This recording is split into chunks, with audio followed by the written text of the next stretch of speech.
Hello everyone and welcome to Lost Caverns of Ixalan. Dire Flail is the rare in the first pack. Okay, so it's a rare bone splitter, of course, does require red. And then you can craft with quite expensive cost, 5 mana with an artifact, and then it becomes a +3/+0 artifacts. Okay, well this second half is really good, of course. Yeah, and the front half is totally acceptable. I think Bone Splitter is still good in modern limited. I think it was quite insane once it came, but in original mirroring, I believe that was the set. Okay, anyway, I think I'll take it. The other options are the Dusk Rose Reliquary. I might maybe first pick this thing because I have seen this do ridiculous things when you get to the late game. First picking this maybe allows you to make a deck that makes it easier to go to late game. Alter Cloud Guard is also, by the way, the best common in the pack and totally first pickable. I wouldn't mind first picking that card, but it's more fun to play with rares. Right, Confounding Riddle. This is the counter spell / impulse. Okay. And impulse into graveyard, which is very relevant for descent things. Explorer's Cache. I think it's a decent card, but not necessarily an early pick. It requires some, maybe mostly explorer stuff, so that you have creatures that have +1/+1 counters other than just giving them via this card. Alright, so Sunfire Torch, it would be the red pick here. This is a weak pack.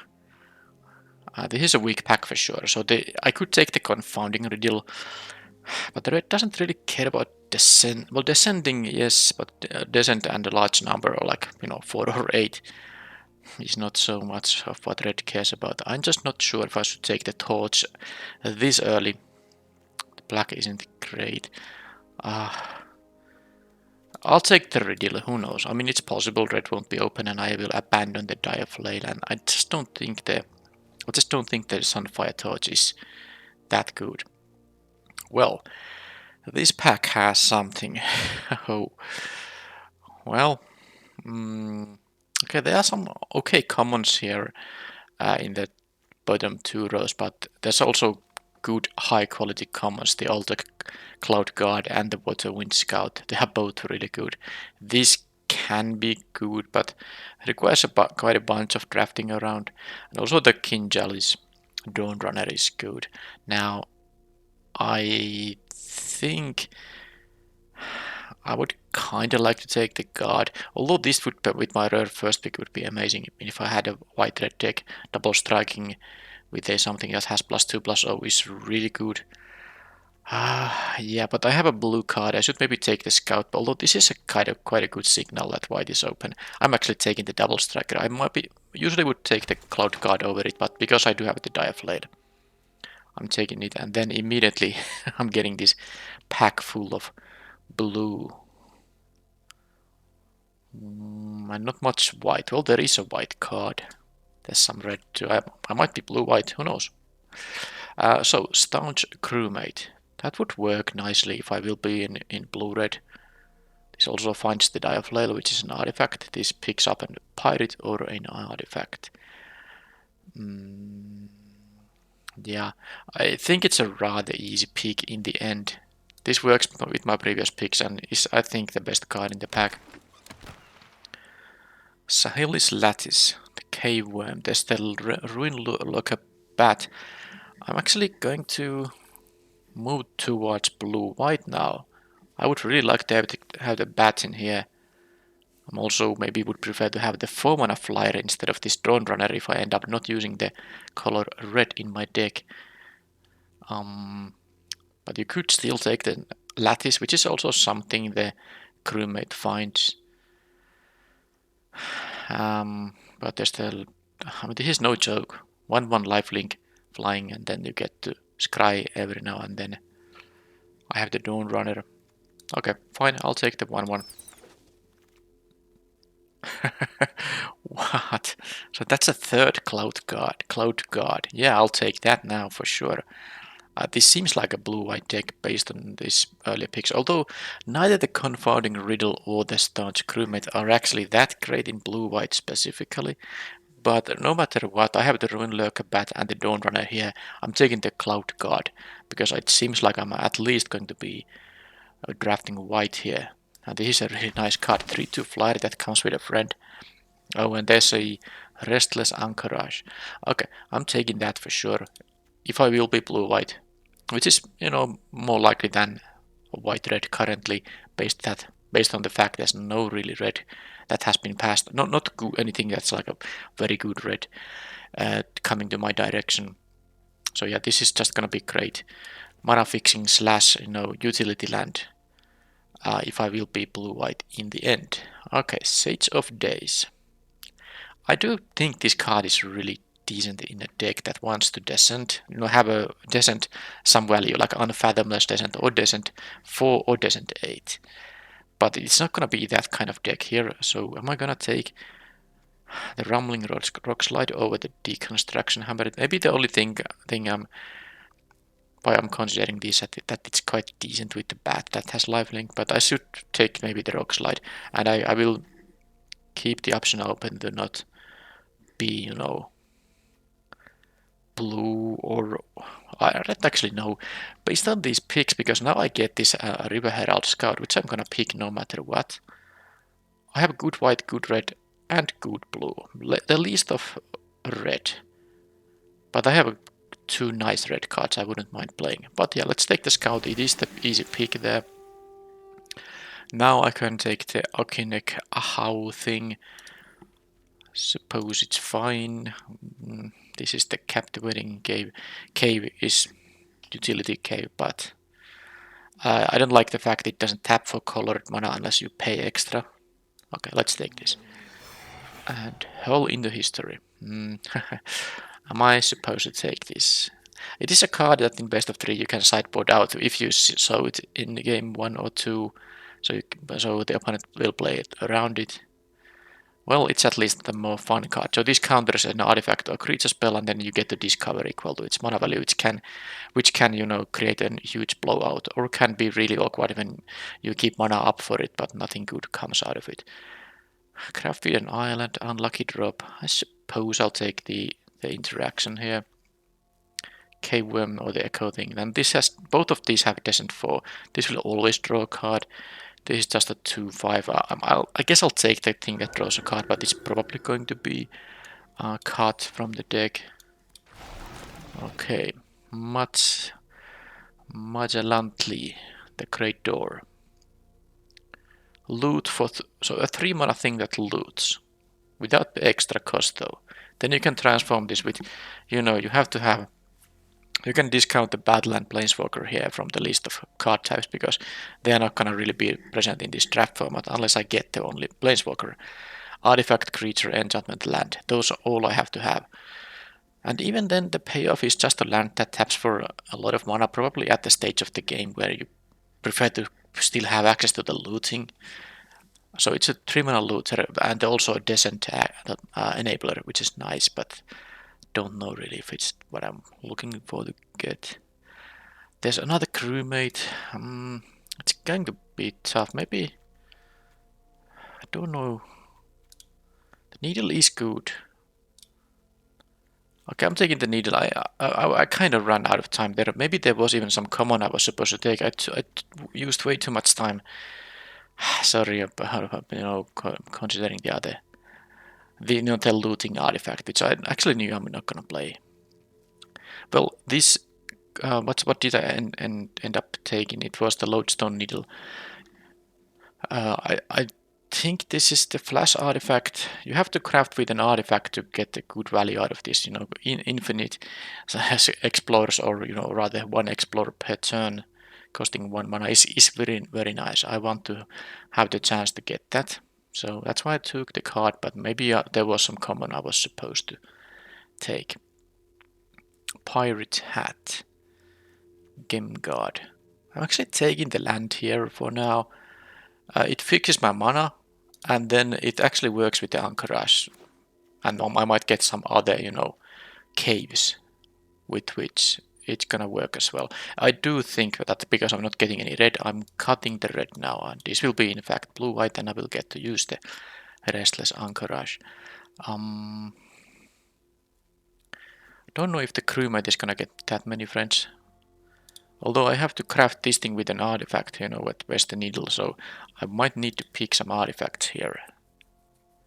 But here the options are quite limited. I don't like the roar at all. Well, definitely not in a deck that has a lot of artifacts. Not a lot of artifacts. The minus guidewing is good. Hidden courtyard is good, but I'll take the one mana flyer here. Another of these things. Archaeologist. Well, I mean, I see another of these cudgels, but it's not gonna. I'm not playing that. Should I take another hurl into history? It's actually not the worst when you have also an unlucky drop. Maybe I can find another one of those. I can leave mana up for a counter spell and then use the unlucky drop if I don't get the counter. The thing is that these 5 mana things are not that important, so let's get the maximum value with the hurl from histories instead. Okay, I'm taking the cataract now because I do have the citadel, which is good with the lands that have activated abilities, and this pack is unfortunately not so good here.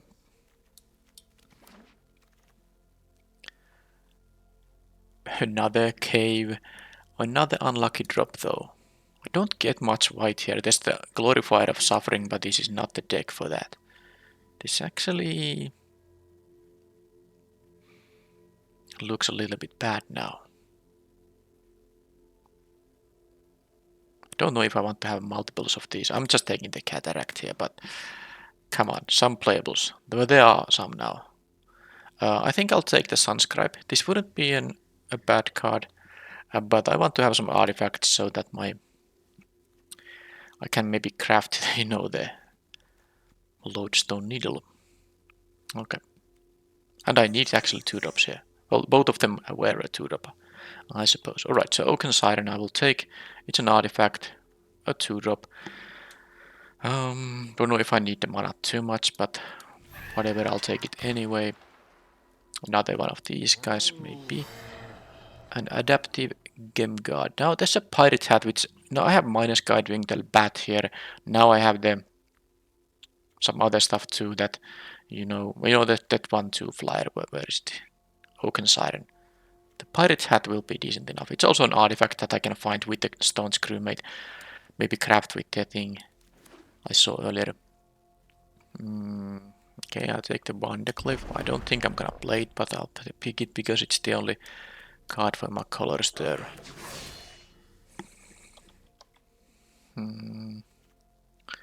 Okay.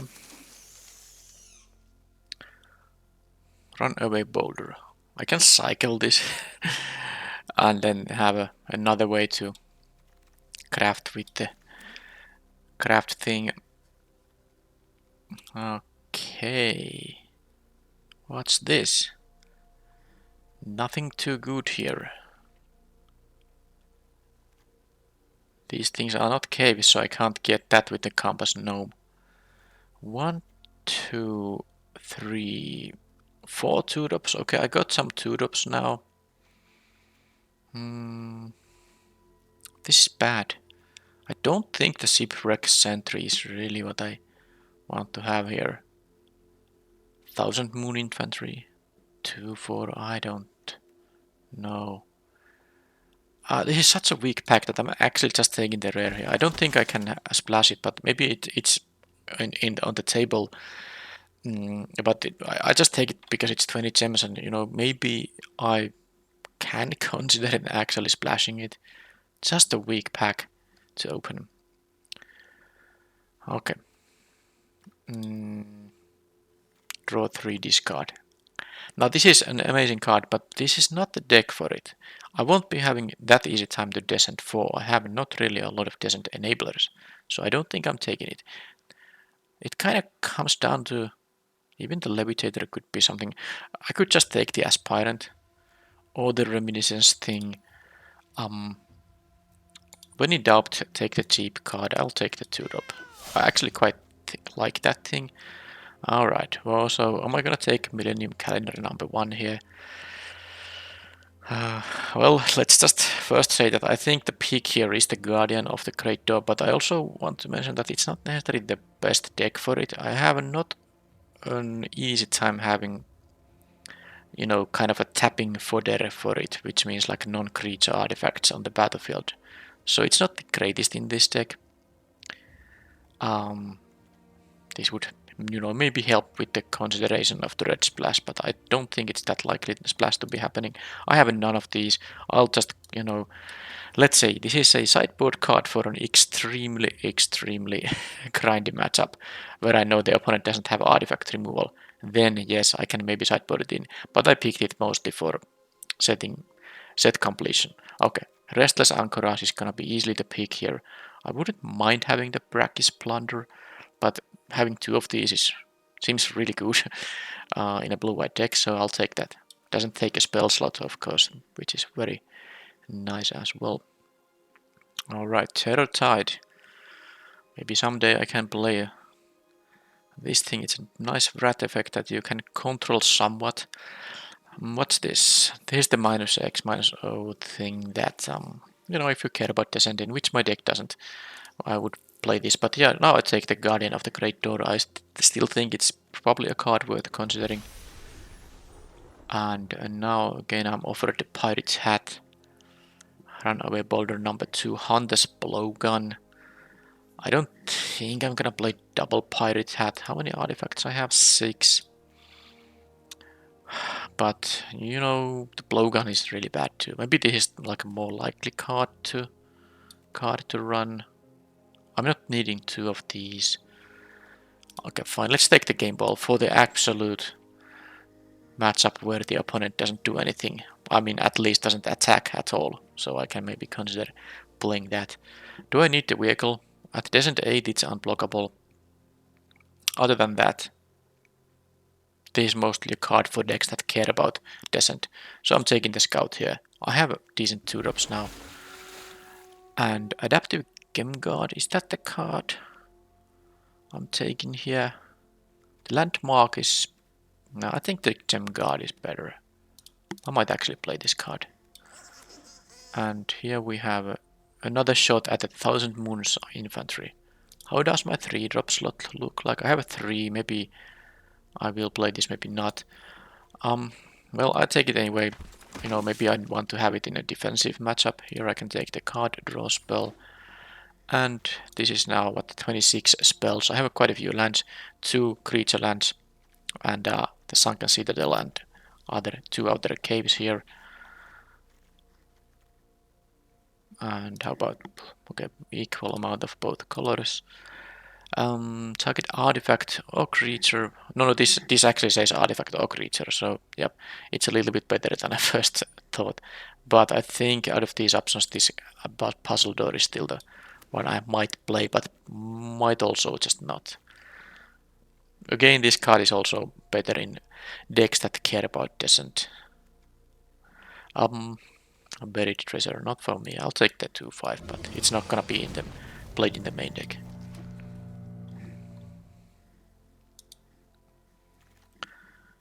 Got the second Boulder too.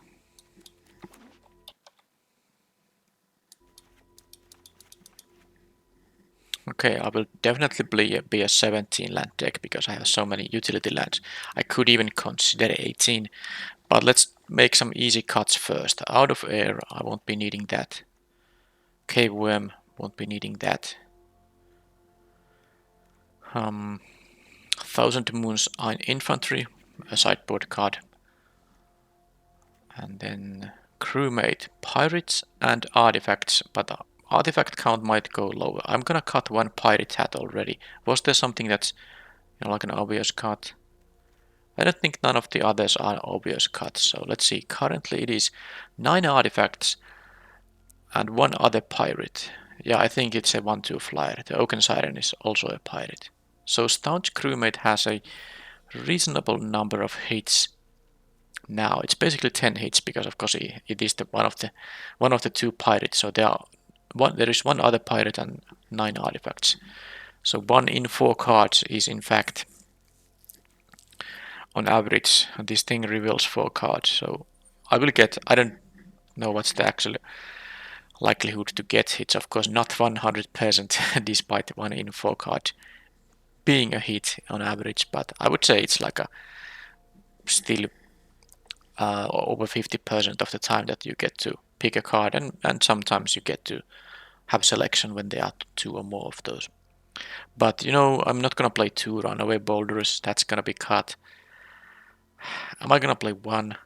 The reason I'm actually considering it is that I do have I took the, what's this, lodestone needle. I maybe wasn't supposed to take it because this is good only in decks that can actually craft it. Now, I can get the artifacts also with how, because you can of course craft with things on the battlefield, even tokens work. So this makes artifacts, this thing makes an artifact. So that's a couple of other things. I think the puzzle door is also a card I'm gonna play, but and you know the Wondercliff thing is not actually, okay, I'm gonna cut it. It's not that good. It could be maybe better in decks, in matchups where I care about exiling stuff from the graveyard. You know, they are relying on some decent things. But I think I'm not playing this because I have these other 4-mana cards. I like to have the card draw spell too. So I'm gonna play these. So now it's currently 7 artifacts, 1 pirate, so it makes the crewmate a little bit worse, but let's see the creature curve. Do I want to just have it for the sake of having a 2-drop? I have 2 1-drops though. 1, 2. This is usually like a 4-drop. Because you need to, of course, usually tap some number of lands for this thing. So I'm gonna put it to the 4-drop slot.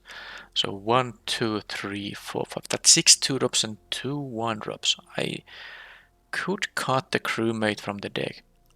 I like the 1-off boulder here. Also, I'm just noticed I'm actually running a 2 hurl into histories, but you know, it's not the worst because this thing has also flash.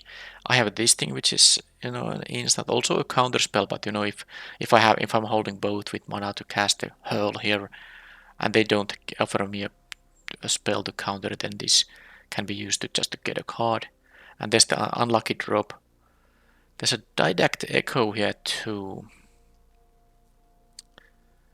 Now it is a 5/3/2 that draws your card as an ETB. Now that's not good enough for a 5-mana card, but sometimes this thing does fly. I have Explore here. This thing can make me explore. This can put stuff, you know, permanents in my graveyard. How many instant and sorceries I do have? 5. So that's not a lot of, you know,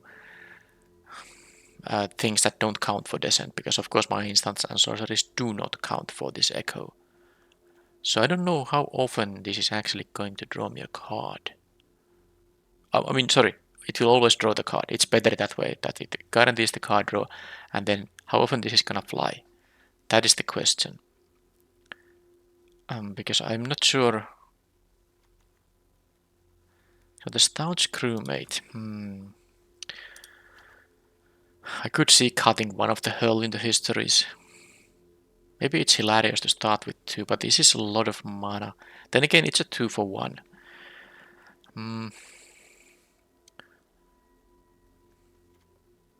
Yeah, this is tough. It's definitely tough now to make the final choice. I will play 17 lands, so I will be cutting a card. And you know, the tough part here is actually that more like that I have few options. Because the crewmate, echo, and the hurls, and even the runaway boulder, they are all cards that I could be cutting. I'm not considering any other option here. Maybe there is something in the sideboard I should still consider playing. I don't want to play this counter spell, not a double pirate hat.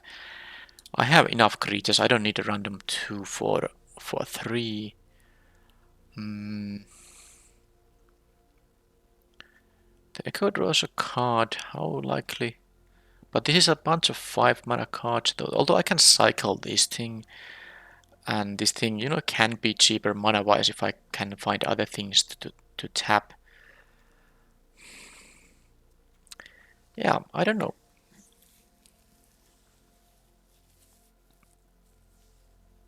I'm gonna cut 1 of the hurl into histories. I will leave the crewmate here. Let's give it a chance. It will have 8 hits, so 5 1 in 5 cards in the deck will be a hit, so this will miss some of the time, of course, but some of the time it won't. It's okay now. I'll play the 1 Echo, I'll play 1 Earl into History, and this is the main deck, but I need to add the lands, of course. So this is a lot of, this is actually 3 lands that can produce either color. For this I had to make the choice, but it's usually easy to make the choice, just choose the one that you need based on your other lands. And then I guess if I want to have an even mana base, and I probably will, double caster blue, double caster white, close to equal amount of both colors. So this means 2 planes first, and sorry, now this is 4 of each. Isn't that the? Did I misclick? Yeah, 7 planes, 7 blue producing lands, and then 3 duals. That's actually 10 mana base. Just waiting to see those decks with mana issues. I mean decks, games with mana issues. Alright. Anyway, this is the main deck.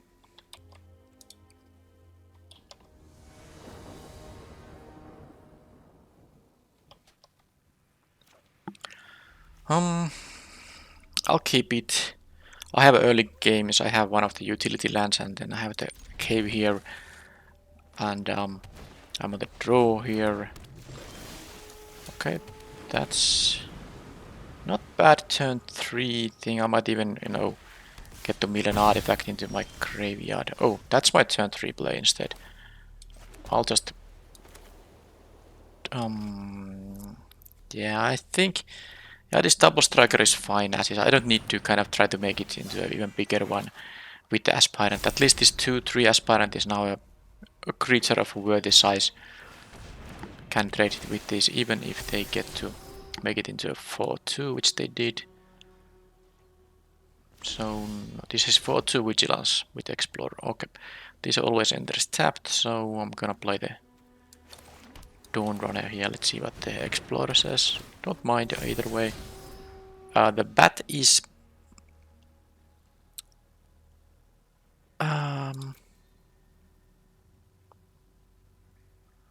well, I guess I have a decent turn on the next turn when I can play the bat with the untapped planes and then have the riddle up. So let's actually keep that. Not necessarily the smartest thing. I could actually attack here, but if they kill this, I take 4. I don't want to do that. Yeah, I have 1 untapped land here still left. No artifact yet, so okay, they go for the Prisons of the Ages. What do they show? They have nothing particularly exciting. They don't actually get a creature, they only can pick a land here. Because you can't put anything else than a creature and a land.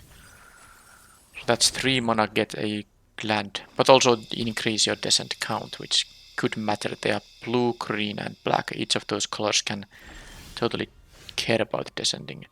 Now this is double strike 2/2 because the explorer did not hit a land, which is good because of course I can attack with it now.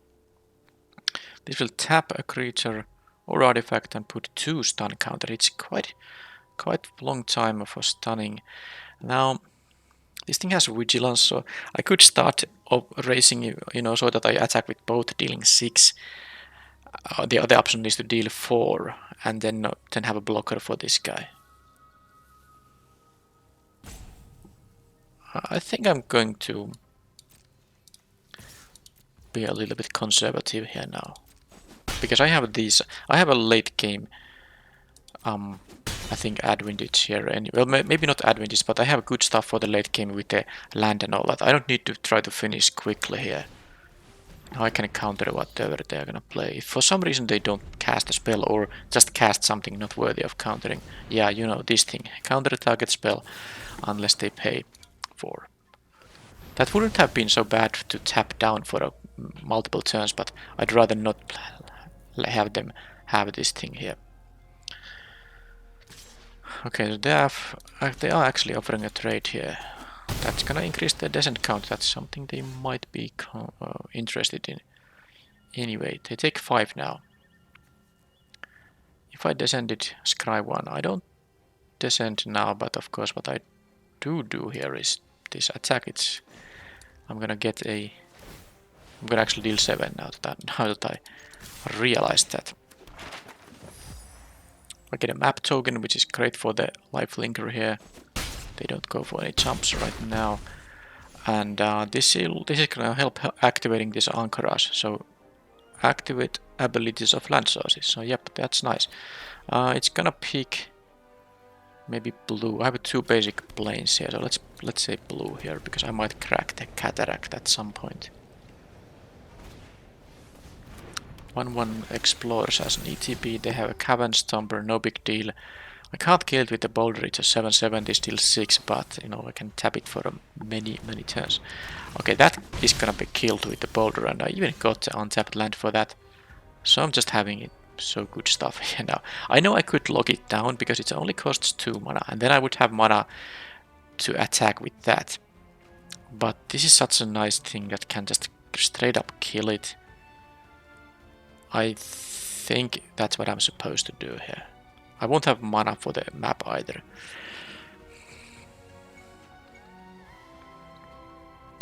It is really tempting actually to go for that. You know, I could activate this with the Sunken Citadel. I can actually do that and still play the untapped land, do this, lock this down, and even use one of the map tokens. Attack for a ton. This will be locked down for many turns, but they might have a fight spell, and then they will gain life, and that's horrible. I'm gonna just, because this is now safe when they are tapped out, I wanna do this. Yeah, a fight spell would be bad. Fight or bite spell, whichever. Because then of course the lifelink will apply regardless of it being tapped or not.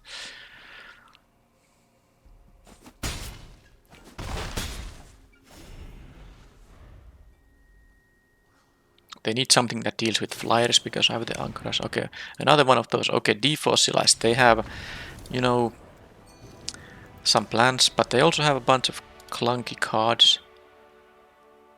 This is like a multiple in the presence of the ages. The 6-drop and this thing, which is not always gonna be cheap.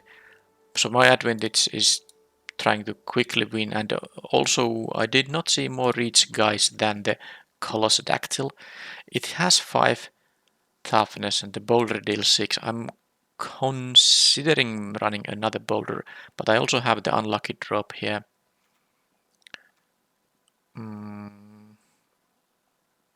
Maybe the card draw is not as good. If I cut this and have another boulder, just to have a means to deal with the 4-5 reach thing and also the huge lifelinker they have. I think I'm gonna play Hurl into History here still. They have some big things I can counter. Anything else is like straight up bad in here. Okay, now I even have another artifact for this crewmate to pick up, so I will keep it in the deck. I definitely don't need a 3-mana 2-4 against what I saw. The Gem Guard can grow. I think this is fine. That's the sideboarding I did. So I cut the 4-mana sorcery speed card draw spell and have another boulder here.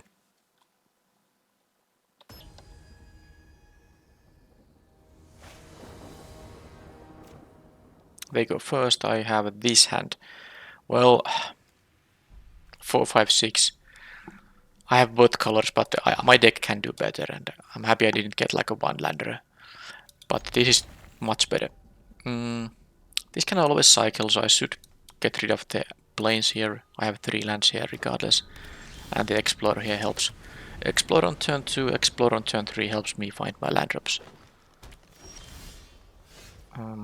Even have some untapped lands in here. Assistant, giving a counter to the Dawn Runner. I still don't think it's quite that strong. I'd rather, because my next turn will be the Dawn Runner, and then the turn after that will be probably like tapped land, confounding Riddle mana up. I don't need the Aspirant, and they can always kill the Dawn Runner, so I don't want to load it up with counters and be left with a rather useless one too. They got a land there, so it's a 3-1 So now I'm going to offer the trade because I have a double striker that will trade with it. I mean, not trade, but kill this. Okay, they just do that, which is fine. So, I mean, even if this hits a land, I would have been able to kill that one toughness creature. Puzzle door. I might have time for the clunky stuff for that thing. It will be a little bit suspicious now if I'm not playing the puzzle door immediately. I would like to have mana up for this, but they have a bunch of expensive things I might be wanting to counter instead. So maybe this is the turn when I'm gonna use this. Let's first try to attack. I have the counter up if they have any shenanigans, which they don't. So yeah, I don't want them to. They might drop something relevant, but it's also they know about the puzzle door if I don't do this right now. It's just too easy for them to play around a counterspell, which they saw in the previous game. I'm also doing this right now. Although it might... Okay, I'm not doing it right now because what I pick might... I mean, what they play might change my decision. The leech, for example. I have a means to deal with it. I can bounce it in counter, I can kill it if I get the land. But let's see this thing first. I need some lands, of course. From top 2 I keep the other one. Alright, so Pirate Hat.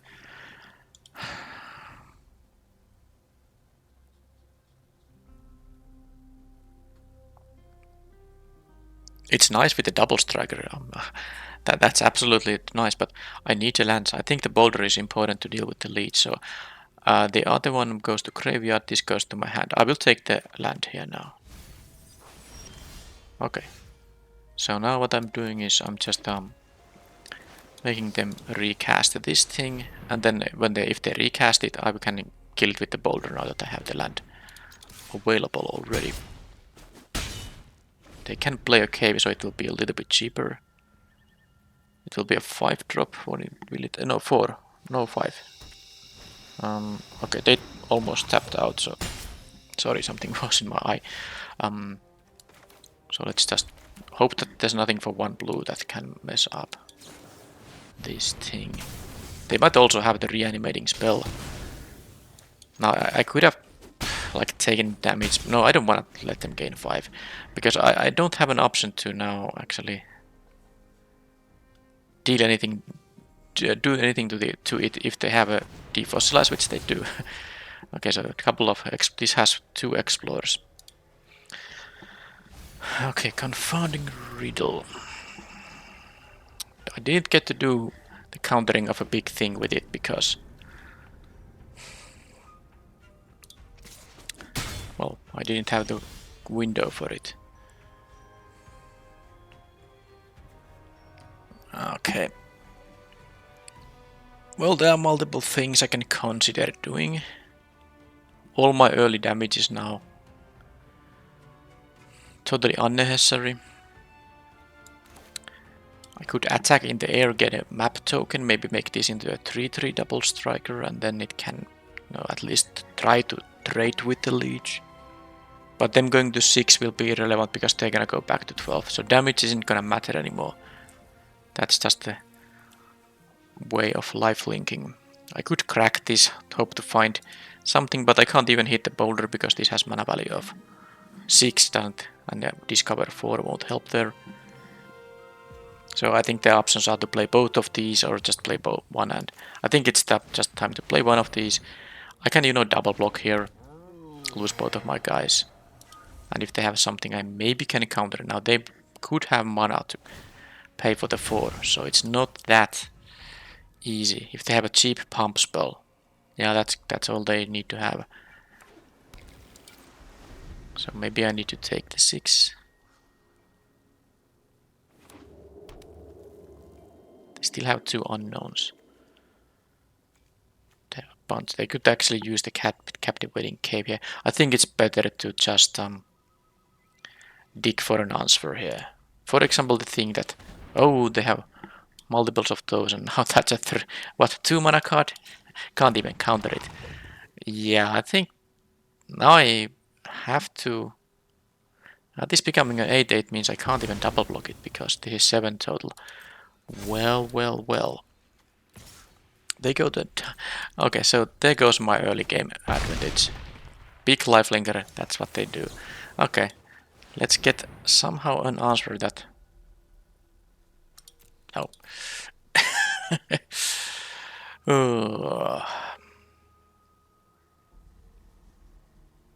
Well, let's take the thing that can block, but I don't know how I'm gonna deal with that. It's impossible to raise. Well, let's just do all this then. I mean, I hope... I mean, they're even having a couple of discover effects, but yeah, I mean, let's just play the game and see if I can trade resources or something.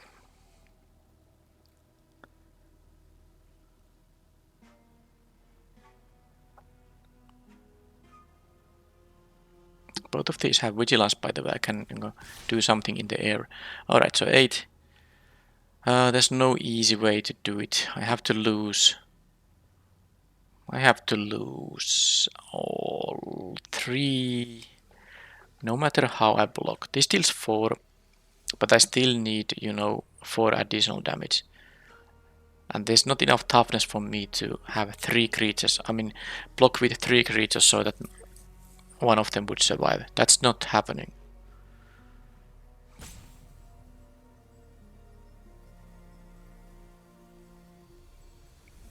Well, I'm guessing it's gonna be these, and these. This is the 8 damage. And then I can get a explode out of this thing.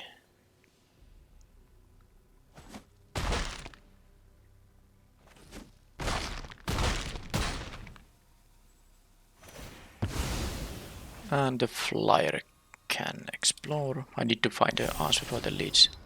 That's like well, it gives me enough power, I suppose. Oh, I'm not. Well, they are not out of. They are playing all caves. They have drawn but 1, 2, 3 of these that they can crack. Not good for me. Anyway, let's do this. And yeah, that's a lot of expensive stuff. I think I need to get my counter spells. It's just that the problem with the counter spells is keeping mana up, but I suppose the blue counter I have, it only costs blue. Oh, and they have these, so that's just perfect. Jeez, they didn't even run out of cards. I don't know why. I mean, it seems like they have this amount of land and this amount of spells without having drawn any extra cards, I don't think. But they just had it all there. Can't even attack with my vigilant flyers. Well, let's do this. But this is now the thing I need to kill. That really is.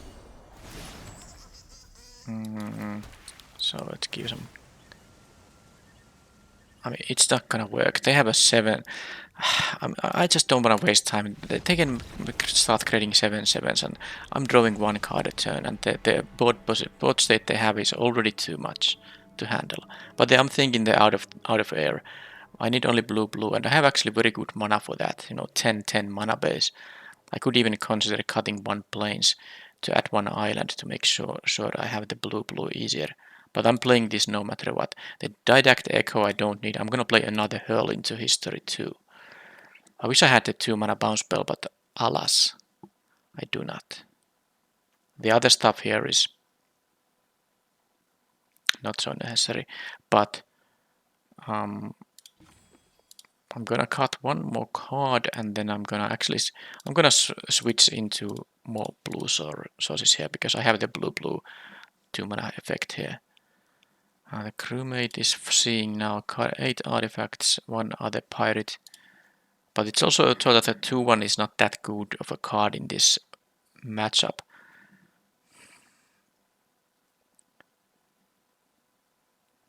Do like the other things I have more.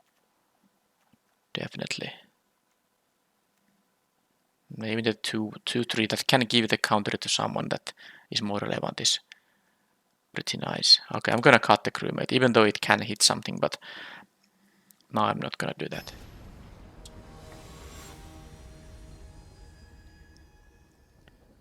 Yeah, they just had, you know, so many lands and then so many big spells. I don't know how they managed to do all that, but that was really tough. This is not the life linking one, but I guess it doesn't matter. I can play it well on turn 2, and let's see if I draw more lands. If I draw any one land, of course I'm good to go with most of my spells. And the opponent needs to find. I mean, I won the game 1 easily because they just, you know, durdled around. But now game 2, they just got the life linking. Of course, I got them down to 6 life, but then they had suddenly an 88 life linker. And that was bad. Okay, so I paused there for a while. They took their time, but they did in fact keep 7. I wonder if that's gonna mean that they will have a clumsy hand or a risky hand that made it like draw a couple of lands, and now they will have it. I'm gonna play the Guide Wing because it's gonna pick up the counter from here. 2/2 Flying Vigilance. Okay, change of plans. Let's play a 3 mana spell. And I wanna explore. I don't mind hitting my land drops here. Okay, that's totally fine. Now I have a question between who's gonna get the counter, but I think next turn is Gem Guard. It's actually quite sweet with the Guide Wing, who is a vigilant thing. Can't even attack right now, but yeah, I can tap 2 untapped.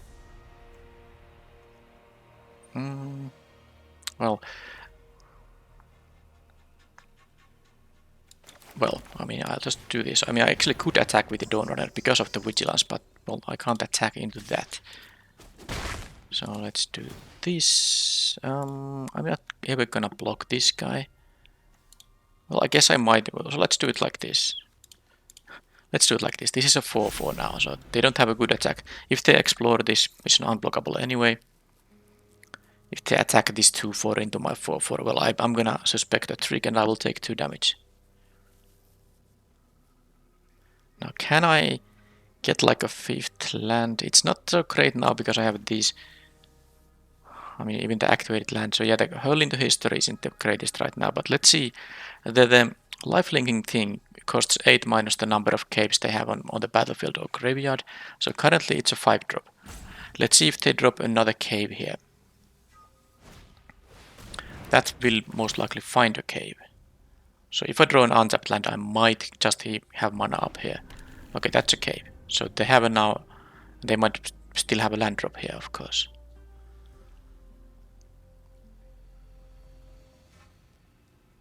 Yeah, if I'm getting an untapped land, I need to have mana up. It's really awkward if they don't play a thing worth countering, but we'll see.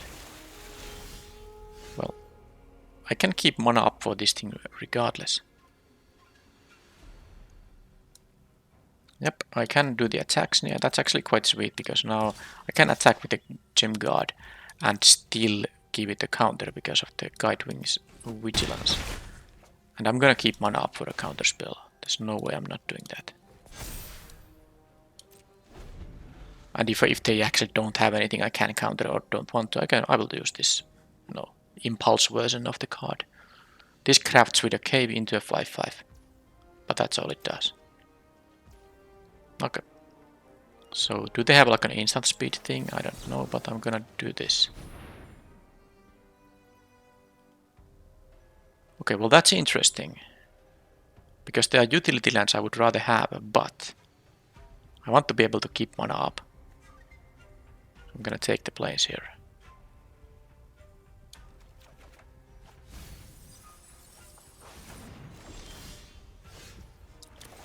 This is, by the way, this is not a counter spell. It's only an artifact or creature spell. So they might have something annoying. This explores only as a sorcery, so I don't know currently what is going on. Can there be like a flash thing? None of the stuff they have on the battlefield other than cracking these together land allow them to do stuff. as an instant speed effect. But I think I have to just... I mean, is this like a... I guess they just have a, like, you know, bounce spell. I'm gonna attack with the 5/5. So... Is that gonna be like just a... +3/+3? It really is. Nothing more fancy than that. Well, I mean, that's what happens. That was really awkward.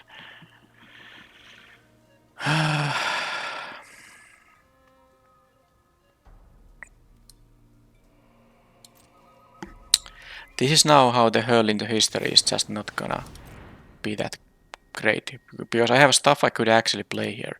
But now if I tap out, the same thing happens as in the previous game.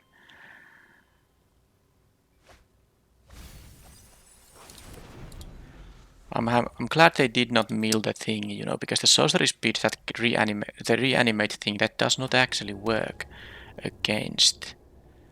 I mean, the hurl into history doesn't work there. Yeah, you can have that. It's not gonna be a thing I'm gonna ever counter. Yeah, if they're not gonna cast anything else worth countering here.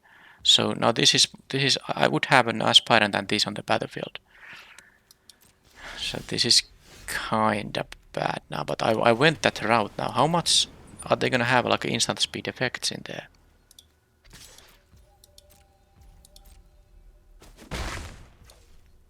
At least on the next turn I can play the Ruin Lurker Bat, but I can't really start, you know, playing my stuff now that when I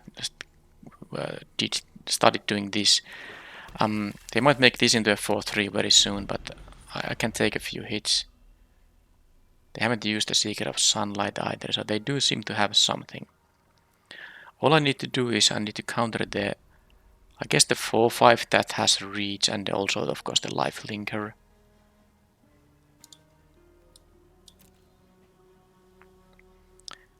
Now the Envoy of Okiniek house, they wouldn't be doing that much in here, but this could have given this guy an extra counter, which would be valuable.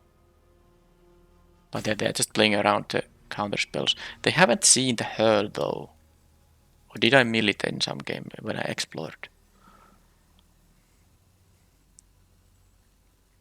Because of course they have 5 cards in their hand. They're gonna be able to. I mean, this is not all lands, and you know, even if it was, they would still have these cave activations. -2/-2 on every creature. Well, I can't counter that, so that's that. Oh boy, oh boy. Well, I'm gonna have to counter that, because I need to counter something. I get to only do a 2 here, but... Ah, yeah, I get this thing, but I can't cast it because I need to additional cost paint anyway. Now if they're gonna have the life linker, I'm just gonna say that, well played. At least I have this for the life linker, that was a good draw. Now this needs tapping 4 other things, so I'm gonna just play like a... kind of want to have my flyer here, but is that what I'm supposed to do? I could even do the Restless Anchorage to get a map token, but that's very slow. I want to play these things. I'm actually gonna trade with the Capybara with one of my 3/3s. Yeah, I think this is the way to go here. I give it a bat. This thing. And it will be easier to, of course, cast this at some point when I have some board presence here. Although I will be blocking the Capybara here. Yeah, there's the leech, which I can kill now, hopefully. Please don't enhance it. They have a... I guess if they have just a... As long as this doesn't get a counter or something, I'm... Yeah, they have... Oh, did I say that? No, this is 6 damage. It costs 6 and deals 6. Yeah, 1 counter is okay. In the previous game it was larger than a 6/6. Yeah. But they, of course, they got 6 life there. Nothing. I'm just doing it right now, not letting them untap or anything, and hope they don't have the reanimating effect. But yeah, they're back to 17. I have, two of these things. The problem is that their top decks are so much better than mine. They will have a huge things. These will actually become a... Oh, don't say you are gonna reanimate it. But yes, this is gonna become a 5-5. Sure. Okay, so...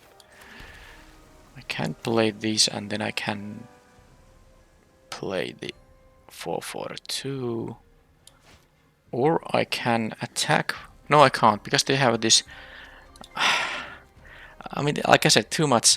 I did counter this mostly because I wanted to do something on the turn. I didn't want to constantly keep mana up and take my turn when I have the counter in my hand. And this wasn't gonna be a threat immediately, but regardless, because I still countered it. Then they had the leads, and then they have this. That's just so much stuff to deal with, and I can't do it. They seem to be holding a spell here still. Tap this, the lands, and one other thing. Guess it might be this.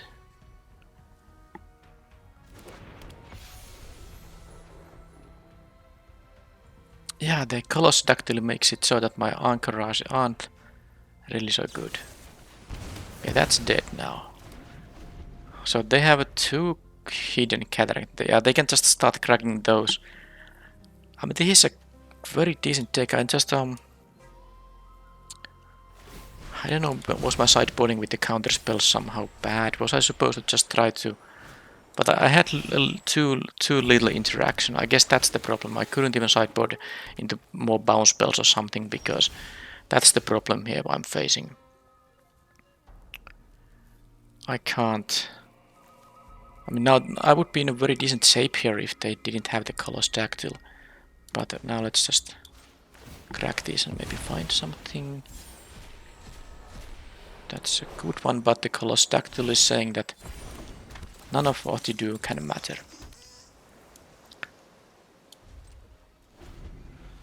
They have the 2+2+2s. I need to have the lockdown. Lockdown. Okay, they have a Deep Phantom Echo here too. Nice. I don't think I can win here. I mean, I know I can win, but I think I'm very much of not the favorite to win unless I like immediately get an answer for this thing, because I can have a lot of damage in the air. So I need to find the thing. That will help me get there. I can get 1 once here. This doesn't do anything when it's on the battlefield.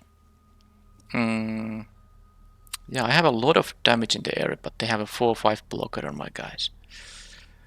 I mean, I would even have mana to activate both of these. Not on this turn, but with the old mana untapped. That would be 7 damage in the air. But they eat one of my guys and they only take like 4 or 5. Oof. I can spam some tokens, but they are not what's gonna help here. They get to explore now each turn while having a Nikanzil on the battlefield, because this thing explores each turn. This will be a 3 power unblockable guy on every turn as well. I'm running out of time. I'm running out of time here. This is a sweet deck they have. It's just that I was supposed to do something earlier.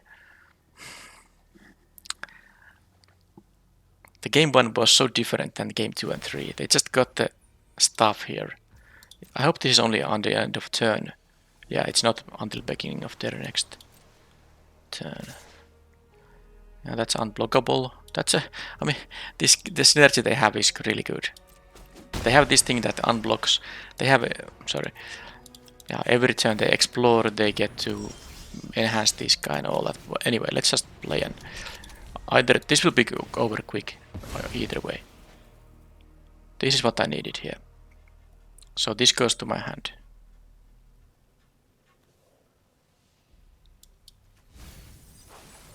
This is what I exactly needed. But they are gonna have a lot of... Well, I mean, I have to try... These are gonna do the attacks. I have some other blockers, but they will... Okay, well now I have a chance. Now I have a chance. This won't untap on the next turn either. Please don't explore into anything sick. That's not a sick one.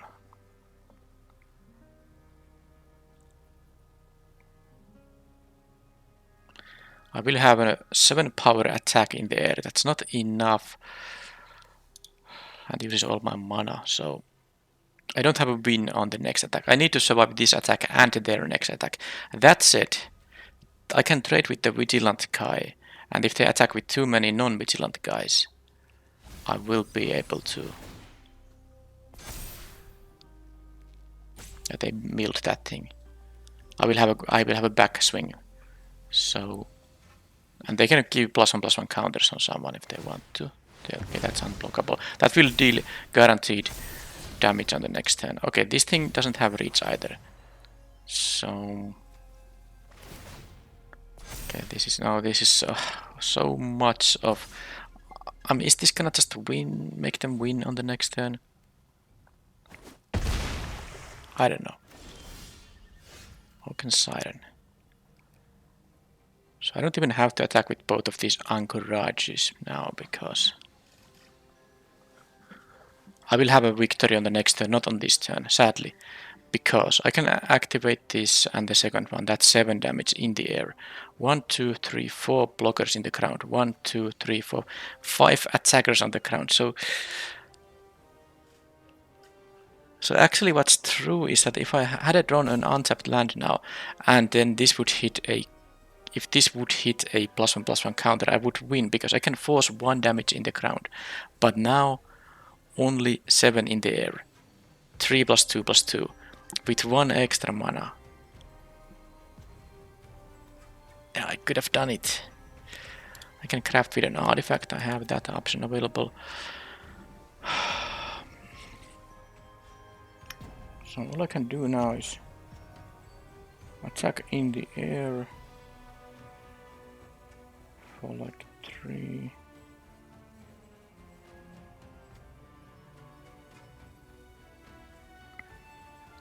I'm gonna do this now first. Pirate Hat is probably, is that the card I want to draw? Actually, it might be, because next turn this will be lethal by itself, if that matters at all. I will be playing this, and now I have one of these Restless Anchorages will be a blocker. I don't have time to do this. So, I don't know if they can make this unblockable thing. Let's see what they draw. They can also turn this into a Trampler, the Colossus Dactyl, which means I need a lot of toughness there. Okay, they drew a land, so they're gonna hit a what exactly? Not doing anything. Okay, that's good. That's not a hit that is relevant at all. They need to win on this turn, because I will have a lethal attack in the air. So they can make the Deep Phantom, they can explore this, so this will be a 5 power creature. Yeah, that's not going to. They can make this into a 4/5 Trampler with the counter, so that means.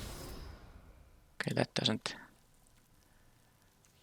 This will be 6 power Trampler. I need to block all 6 power. I think I might not have enough blockers in here actually. But we'll see. 1 Trampler. I need 1 blocker for the rest of the stuff, so this is gonna be activated like this, and now this is. I just try to do my best, and then if that's not gonna be enough, then it's not. I need 6 here. This is not attacking, it's actually still the tapped one. I will jump block here. Here. No, this is gonna be enough. This is gonna be enough, right? Didn't even need this anchorage. So let's not make a mistake. I take 5 here. This has. I know they have nothing that can enhance this guy's power. 6. No, this is 5 power Trampler, not 6 power. Well, anyway, I will do that block anyhow. I might as well throw in a. Let's slide this guy in here. Did I make some bad block there? Okay, I don't know what I'm even doing here. I need some. Man, what's going on? What's this selection? I don't understand. Oh, jeez. Alright, this thing, and this thing. Block here. That I can't. This jump. Man, this is so difficult. This here. this here? I don't even... Well, let's do like this. I will have enough in the air. I mean, this is obviously 100% victory for me, but I just don't know why I'm... Why was that so difficult somehow?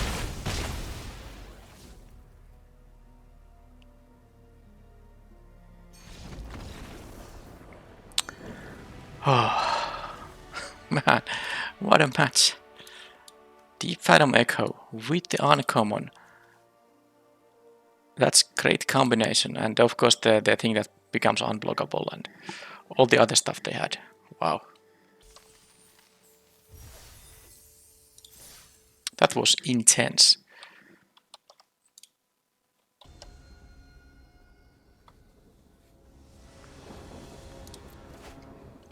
Well, this is a very nice hand.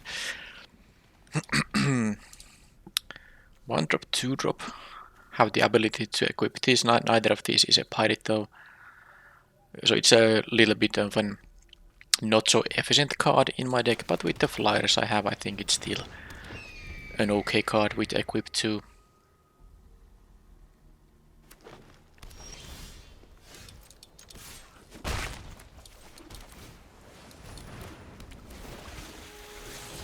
Okay, well that's next turn is gonna be a fine turn to, you know, play a tapped land, because I probably will play a 2 mana card after that. Another blue-green deck. Well, I can play this. This is also a pirate I can actually equip for cheap. So, change of plans. I just attack here.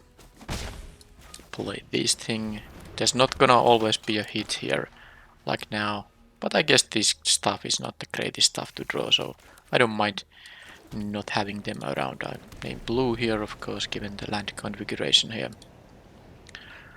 So now I might have a kind of 5-drop turn 5, what I was envisioning. You know, I can have mana up for the Hurl into History, and then use the unlucky drop if no worthy target appears, but that's still some way. There's still ways to that. Okay, they have an over the edge. Explore twice. Siren, they wanted to keep it on top, so they got 2 counters here. Well, that's a fine target for the unlucky drop. And they are gonna raise. That's... I take 3, they take 4. I don't mind. Also playing the Pirate Hat, targeting the crewmate, mostly because I can play the tapped land that way. Because it's the only thing that can be wielding that. Let's see if I'm gonna discard the planes or... Oh man. I'm gonna be the greedy guy and discard these planes. You know, that does mean I don't necessarily have 5 mana available on the next turn, but I can still play the drop.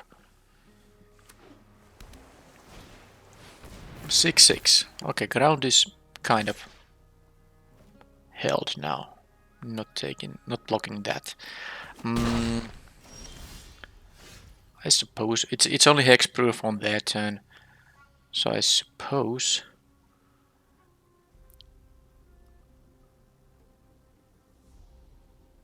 now with the needle, because I was thinking about doing this like on that.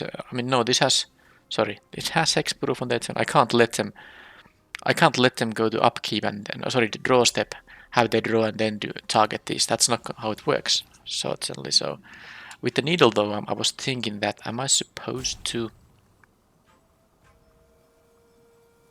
not care about this? I think I'm still doing this.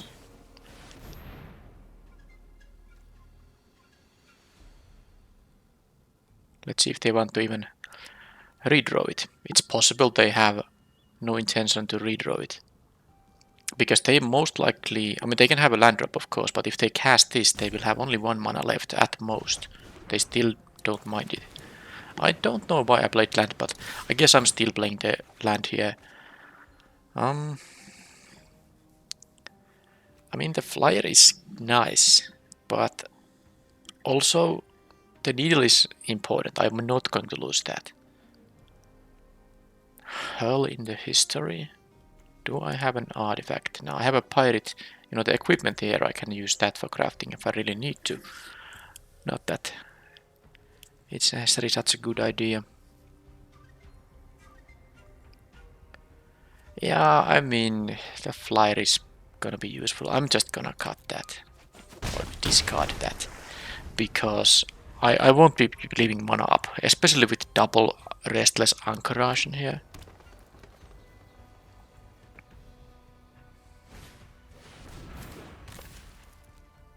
Okay, that is now dealing 5 to me. I have to take it. Well, I don't have to, but I choose to take it. Okay, now I will lock down that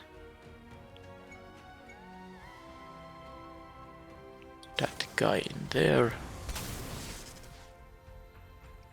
You know, this deals 5 because it works well with the tortoise, of course. Do I need to leave a blocker or just go for it?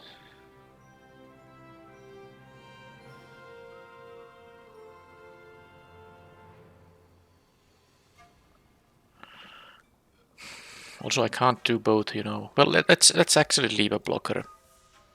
That does make sense. Hopefully the 1 damage won't matter. So here I will discard the Game Guard.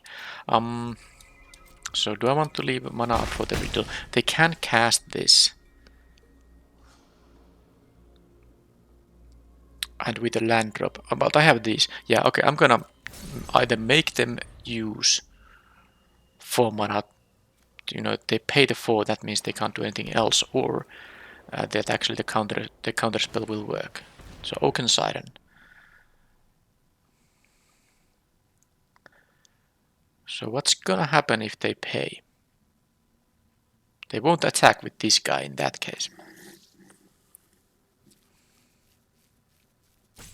Okay, let's actually let it resolve. I do have the anchorage in here. This is not the end of the world. This thing, mill, then draw a card. Doesn't even matter. It becomes a 6/6, but it's only an attack trigger. I don't understand what I'm supposed to do here.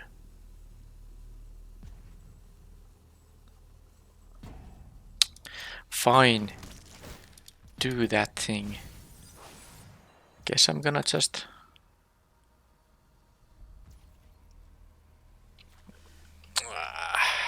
I'm not countering anything, I'm just doing this. Alright, so Boulder, Down Runner, cheap thing. If I activate an Anchorage, I will have, with an untapped mana I can have 1 more spell. This will, by the way, deal 2 damage because it has toughness higher than the power. Is the game slipping away? I don't like that. This won't be untapping quite yet, so... The Boulder might just be the thing I need here. I'm taking the Boulder. It's like a, you know, if I draw a land, it can answer as a, function as a decent thing. Okay, this is what I'm doing here. Can't attack with the flyer, with the other flyer, but I can attack with the anchorage and then play the other flyer. They go down to 2 here, hopefully.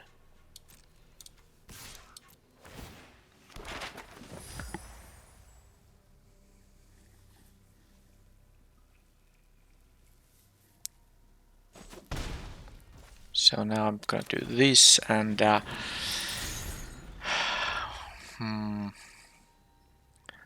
am at 7. If they play a big relevant thing, I can maybe kill it with the land. I would still need to draw. Okay, and that's not giving a reach or anything, not this one. That's fine. This has vigilance, so they can attack with that.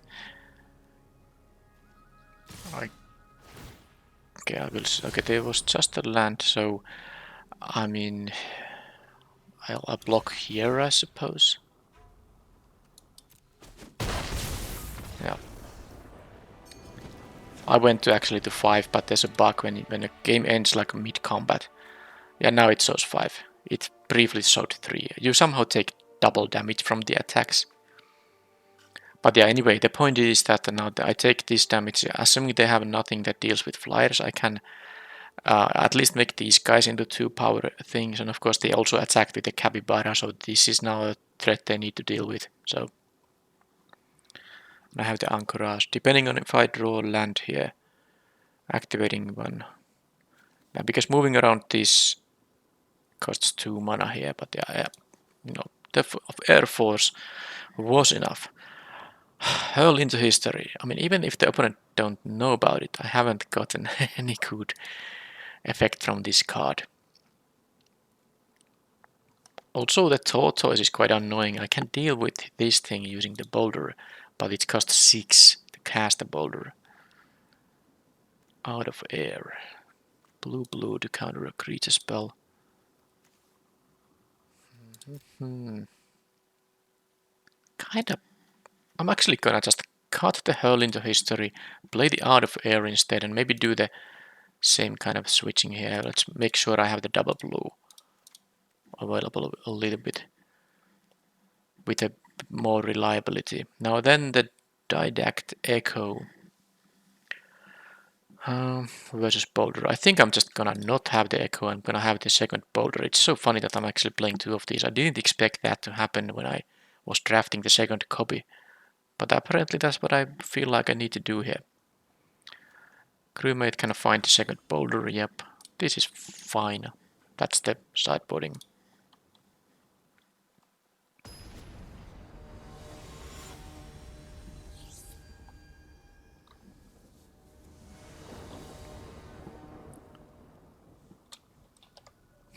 That's a very similar hand as in my match 1. Yeah, I'm gonna mulligan this. This doesn't do anything. It has the great lands, but this hand doesn't do anything. This hand does.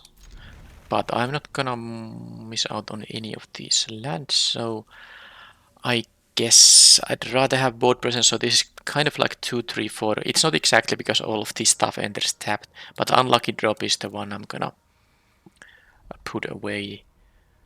I suppose if I can find some untapped lands, my mana curve will be better. This, of course, the price you pay by playing many enters tapped lands, but I don't have that many in the deck. I just happen to have everything here right now. But I guess I just have a little bit of a delayed place. What's this white? Did I see that? It was blue-green, wasn't it? If I don't... Yeah, definitely they have the green in the deck. Okay, they get a... Yeah, this taps mana for artifacts. Alright, I got now a an untapped land, which means I have some options. I still think I'll play the scout now. Maybe that thing. This actually... Oh, this taps for the gem guard. Alright, let's do the siren. Yeah, the gem guard can be cast with this mana, so next turn I can, for example, have the... Well, guess... I won't get that much. Okay, they got their forest. Lucky. So this attack is free, I'm gonna block this. I don't really need to rely on this. If they have a way to deal with this, then they have. Okay, that's also an artifact. Now...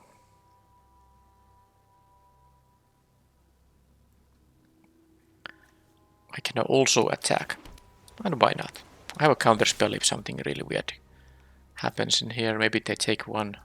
They take one. So now 5 mana. So if I use, I mean, when I play, cast an artifact, but actually I don't have any 1 mana spell to pair with this thing, making me feel like I should maybe play this guy and then the Sunscribe. Sunscribe and the Game Guard is actually a little bit of a what? Oh, it only adds blue. The gem guard and the sunscribe are a you know, a little bit of synergy, but because this can make this go tapped without attacking, I get some freeze cries. But yep, I didn't realize this is not add any color, and I didn't realize that I have only blue mostly here. Well, I'm happy I have two of those, you know, boulders, because I have the kind of like a semi-flying deck, but the opponents keep having colossal dactyls, which is annoying. I did draw the boulder though, which is, you know, a 5 mana card with the siren, but let's not make any stupid mistakes right now. I can cast only one white spell here. There's no attack here. I guess I'll do this. Not this. Why would I do that? It would be nice to leave mana up for a counter spell, but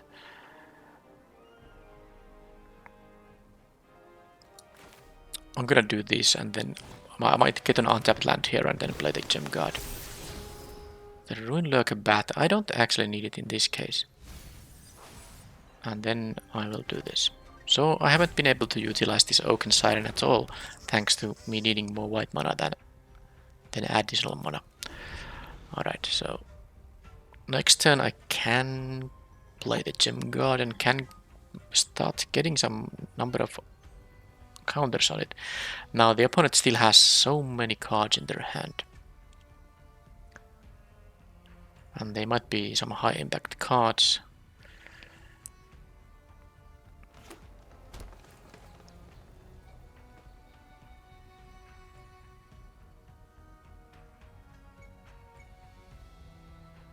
I don't have any flyers here yet now, other than the siren, which is already held out by the siren. Okay, there's the tortoise now. So the thing is that the Colossus Dactyl be having reach isn't super relevant right now. They actually go for that attack. I mean, they can't kill both the 3/3 and the 2/3 here, so I assume they have no trick, and this is good trade for me.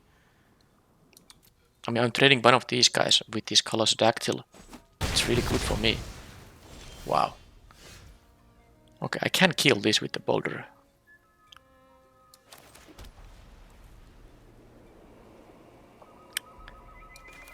I can do it also. No, if I attack with my ground guys, they will just block with the guy. Okay, let's get rid of this thing. Don't need to see that. I can attack in the ground, but I'm not going to attack with the Sunscribe. I do want to keep it as a tapper. On the other hand, do I want to raise here, really? No, because life totals and so on, they will attack for the one in the air regardless. I can use this for tapping to the Gem Guard. And I can also, well, with an untapped land I can keep up this spell. Reach. Okay, my Fliers might have some trouble going through. They didn't choose to mill though, so they definitely don't care about descent here. If they did, they would have chosen to mill. Okay, I don't mind having the island here because now I can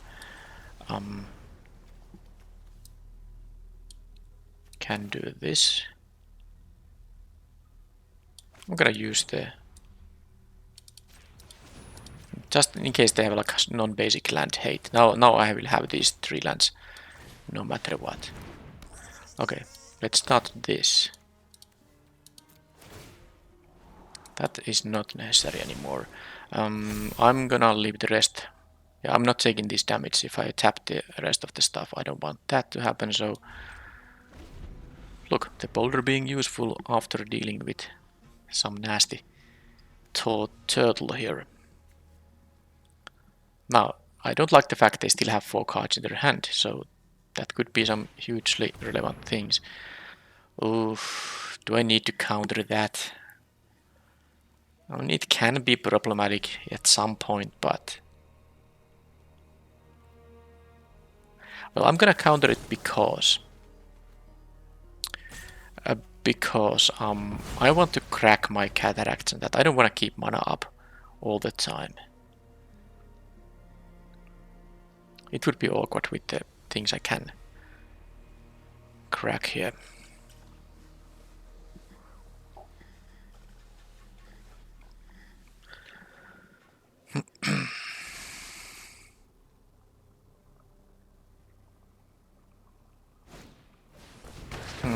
They had the answer for that thing.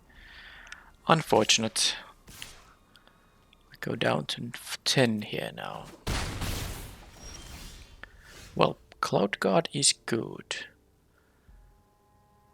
Even with the Sunken Citadel, cracking these is gonna be effectively tapping 5 land, so...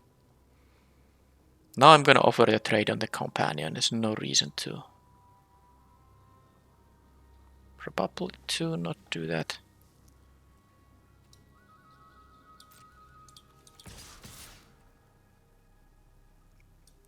Yeah, I'm gonna take the Spider again. This is not needed. At least the Scries were decent.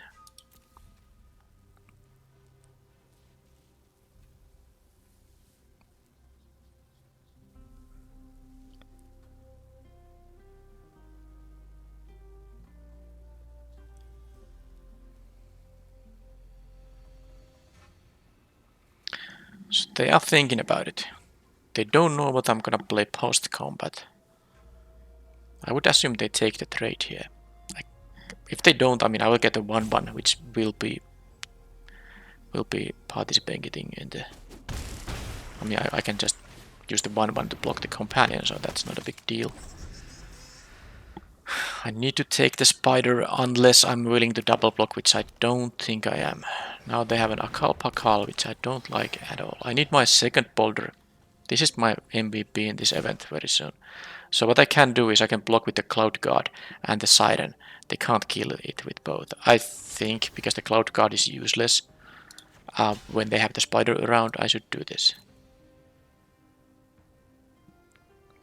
Just hope they don't have a trick.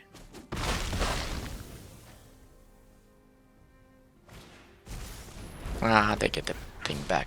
Well, they get an artifact maybe, or maybe just a tortoise. Oh, they don't have an artifact. Lodestone Needle, that's not a bad one. I will get some... Yeah, I have an artifact too. I guess I could craft with the Boulder too, but... Point is, I will get my Scries. Sorry, them.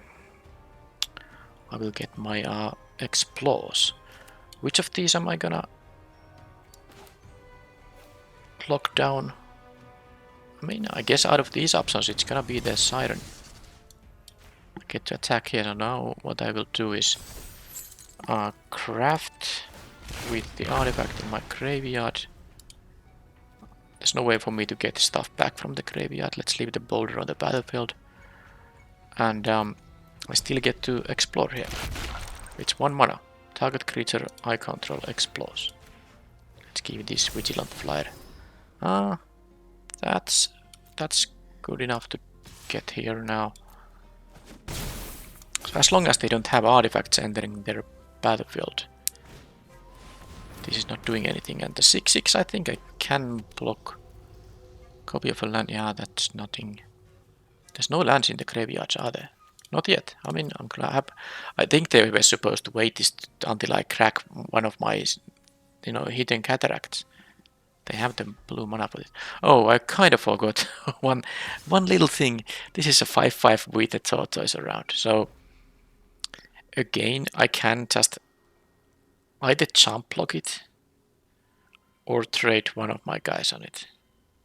I mean, I would hate to lose the Siren, but I also don't see... Because, I mean, this is easy. This is gonna happen regardless. They can't kill both of these. I will lose my Siren though. But it's not like I'm gonna win the race. I'm not gonna win the race here. Why am I... I mean, I'm gonna lose actually all 3. I can't block with just these 2. I mean, it's not enough damage. Yep.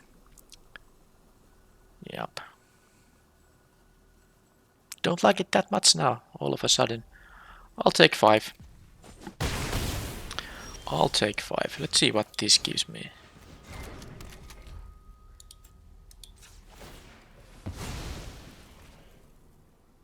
Dawn Runner. Let's explore and then let's explore again. Okay, fine. I have a looter equipment, so but then again I have all these cataracts. I think I am better off playing the land, but I suppose I first do this. Still a land, okay. I have scryed a bunch of them on the bottom as well. This has vigilance, let's do that attack, and then the tortoise is gonna break me. Because I guess if I find my boulder number 2, then it's okay, but oh come on, don't just get to the cliff like that. I mean, I needed them to not get such a relevant thing, because now I was thinking I can just take this damage through, this can be used for jump blocking, but now I need to block all of them. I mean, that was just an insane draw.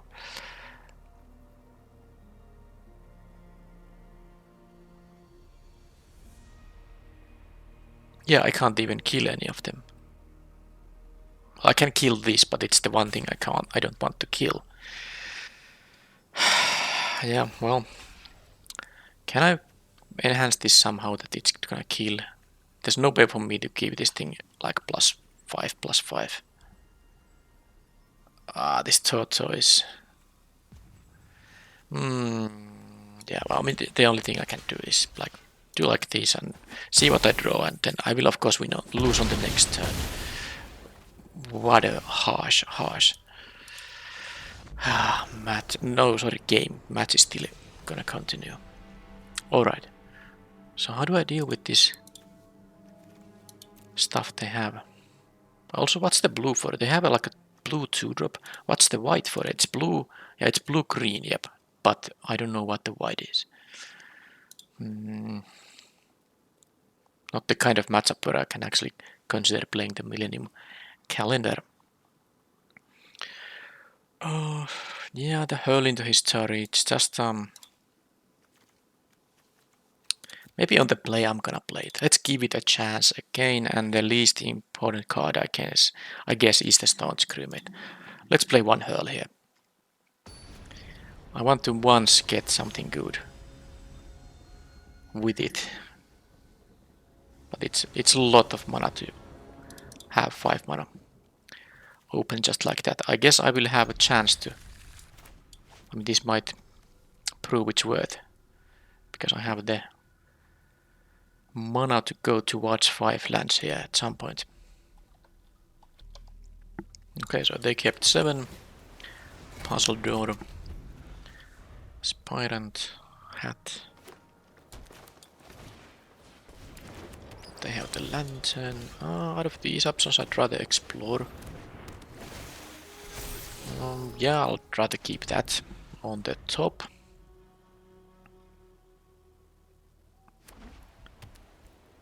Do I see the white? Well, let's see if this is an attack. That goes through, it is. Now, a counter on here is good, but so is, getting a land. I won't be needing this guy though. I'd rather get into 5 lands here. Alright, they have all 3 basics, but I don't think I have yet seen a white card. Maybe in game 1 there was something.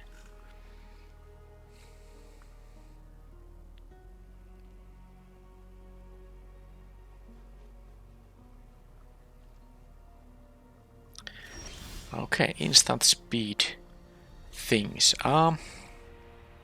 It is really tempting to give this guy a 3rd counter, but it might not.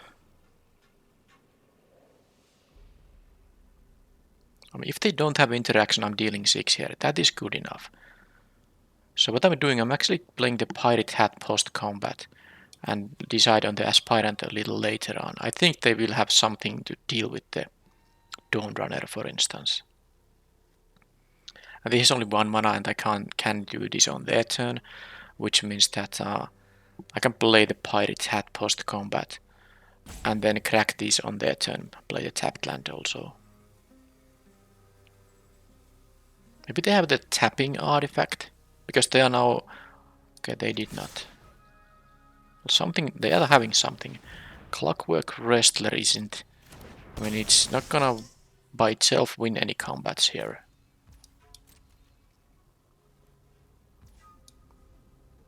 Okay. Now with that, I still think I'd maybe not commit on the aspirant quite yet. I'm gonna play the hat. Let me crack this when I have the most information available.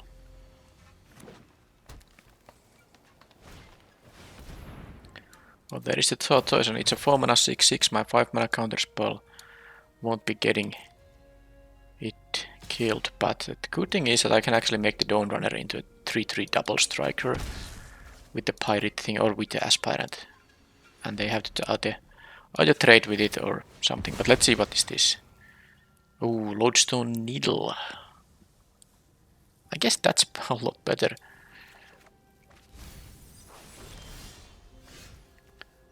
I could even needle this thing and, well, no, I'm gonna use my mana. So I'm gonna play the aspirant. This is locked down. It still will not do the effect, of course, but at least I'm threatening. I'm dealing 8 now. And this won't untap in a couple of turns. I do have some counter spells, but they might not be enough because they have an opening right now. That's the unpleasant thing. I can craft this, by the way. Okay, that's gonna give them a 4 for a token. And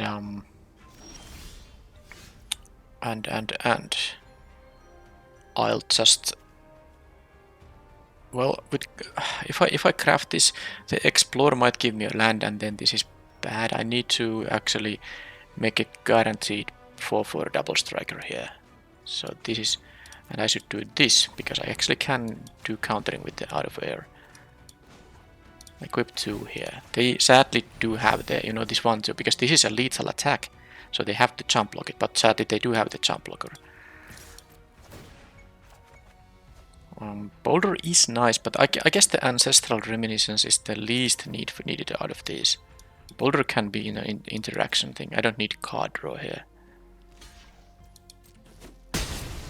So out of air can counter a 2-drop. If it's a I mean, can drop any creature, no matter how expensive it is. This doesn't give like creature can't be countered. It's only the hexproof on their turns, and this is also the white thing in their deck. Yep, counter it. Yay, a counter spell doing something here. If they have no other place, I'm actually... Yeah, they have to jump block with this now. It seems like they don't. Wow. I'm doing it here. I even got the flyer here.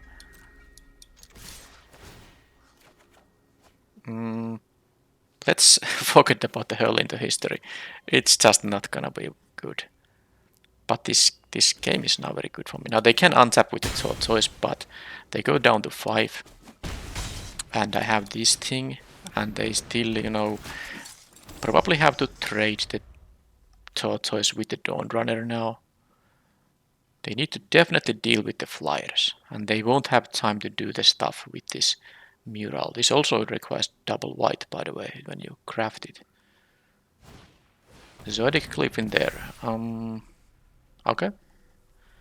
It's not bad, but it's also not an answer to the Cloud Guard. And I have another flyer coming up. And with the Lodestone Needle I can, you know, enhance my flyers. It might take some time, but I have time here given the situation on the battlefield. They didn't want to continue because, well, I guess this can still only jump the Dawn Runner. But I didn't have a good attack in the ground. I guess if they knew that they're gonna have to take at least a 3, you know, it could be 4 if I move this around. They didn't have the answers for the Flyers. Okay.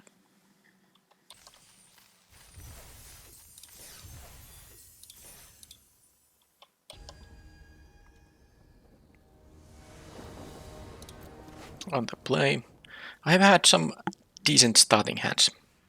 Not too many mulligans. This is a good one because I have the puzzle door finding me lands, and I also just have the crewmate for a turn to play.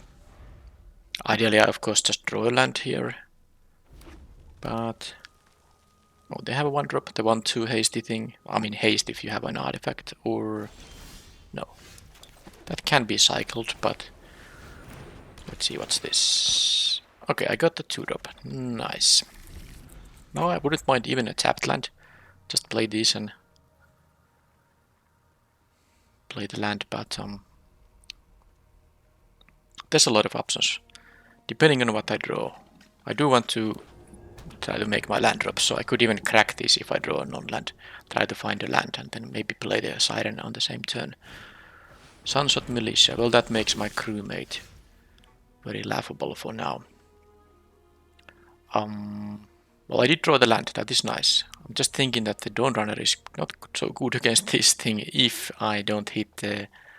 if I hit another land. So I'm gonna play actually this 3/3, it will be able to attack through that militia at least.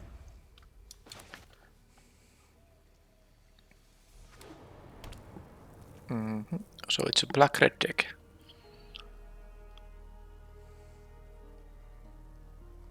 Can I crack the first hit, or is this gonna be upgraded or something? Could be a dead weight too. Well, dead weight wouldn't be the greatest there, but... well, they clearly have something, they are just not... Tectonic Hazard dealing with my 2-1. It's an interesting main deck card, by the way.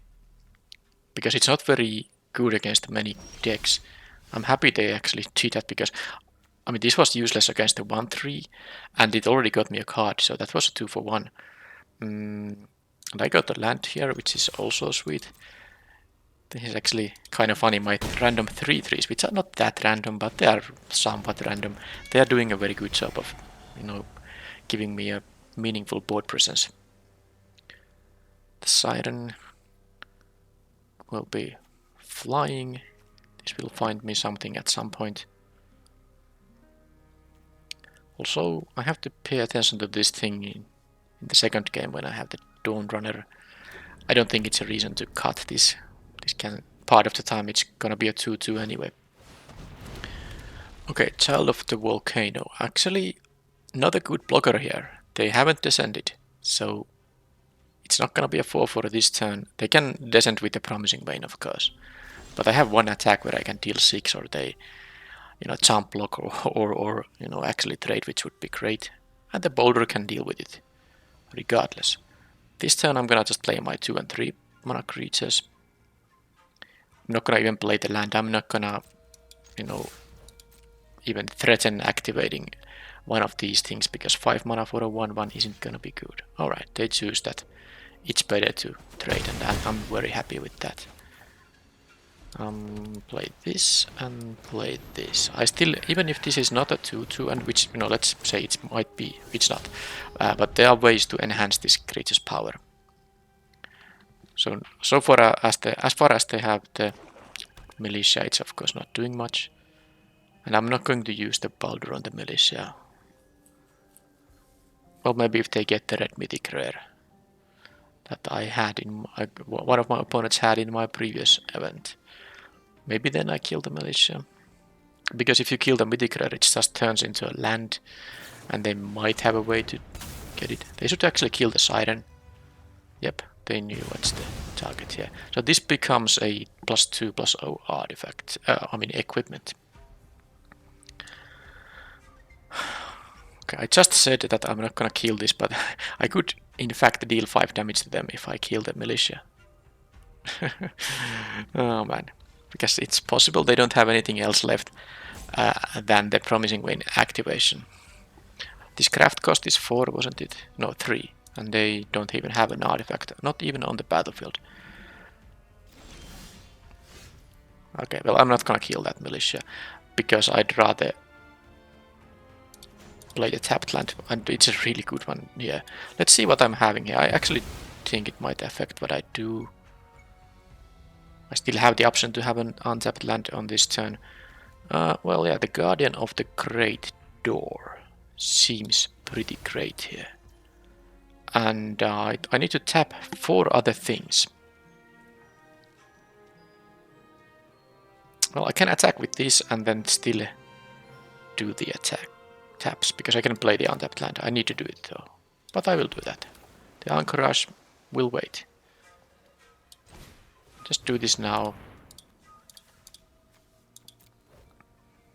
And then I will attack for 3. This is the first time I have cast this thing. I don't really think it's the best in this deck because I don't have those, you know, Tinker's Toad and stuff like that. That really makes it easy to not tap any relevant things. But even in a random deck, it's, I think, a you know, easy enough 4/4 flyer, easy enough to cast a 4/4 flyer. And that's of course now something they need to deal with. They haven't really had, I mean, the only 2 creatures they ever had is that 1/3 and the 3/3 here. They do have 3 cards in their hand, but I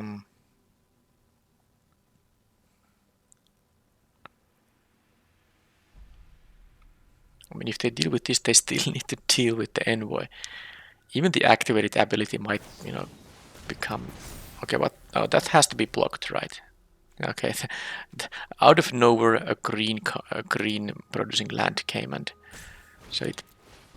Okay, so they can even, you know, give it a swamp a +1/+1 counter. So, well, that's still quite clumsy. I mean, I don't actually. Okay, they can do that too, but now they'll lose the swamp also. This has to be blocked, but it's not indestructible or anything.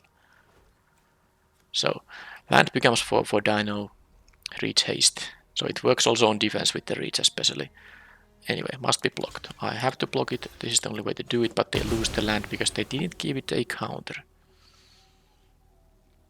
They gave this thing, of course, the counter so that they can block the thing, but now I'm just gonna kill it. Play my tapped land, attack for 5. They get this, you know, this goes back on the cache, but I don't think it matters. Because they're going down to 6 now, and I have this Anchorage. I have 1 hidden Cataract here, which I can crack if I need to find another spell, but I'd rather actually just keep attacking with this thing, or maybe pumping tokens, but I think the Anchorage is better. They have 1 card in hand, a hidden Necropolis. Hotfoot Gnome is not great. They can make it into a 4/2, so it actually trades with the Dawn Runner, but I'm not going to really care about that.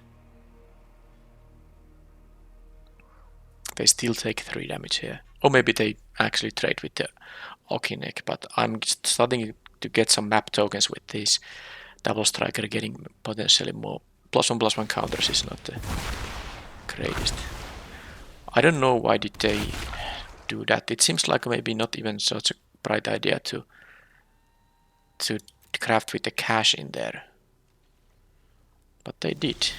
Alright, oh, another one of those. Yeah, these lands are so nice. So very nice. Especially because, you know, I would be playing blue-white duals that just enter tapped and don't do anything else. So this is just randomly also turning into a very relevant creature. You can't crack these as anything else as a sorcery, so I can't do any mid-combat shenanigans there, but they lose their board, they go down to 2, and well, 2 is all I need. I was considering, you know, enhancing this, but it's fine as it is. Let's give this guy another, well, potentially another counter, or maybe not. Yep, I can activate both of these, so I don't think there's like an instant speed thing that wipes these both on my turn. A sorcery speed mass removal would be an option, but it's not gonna work against this. Anchorage. Lands. Okay. Shall we go to game 2 if it's clear that you will? I mean, they can, if the card in their hand isn't gonna help, they can crack these, but how it's gonna help when they are tapped out and I can activate both of these? Is there a mythic rare or something? And this has a limitation of discover 4, so it can't cast more than that. Well, they are still trying something. They tapped.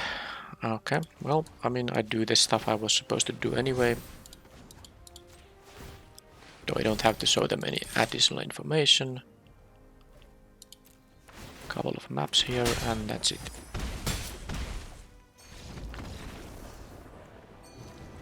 So what was that? I thought it was red and black. Then some green came, and this is actually a quite it's not always easy to get good value out of this. I guess on defense you get to choose.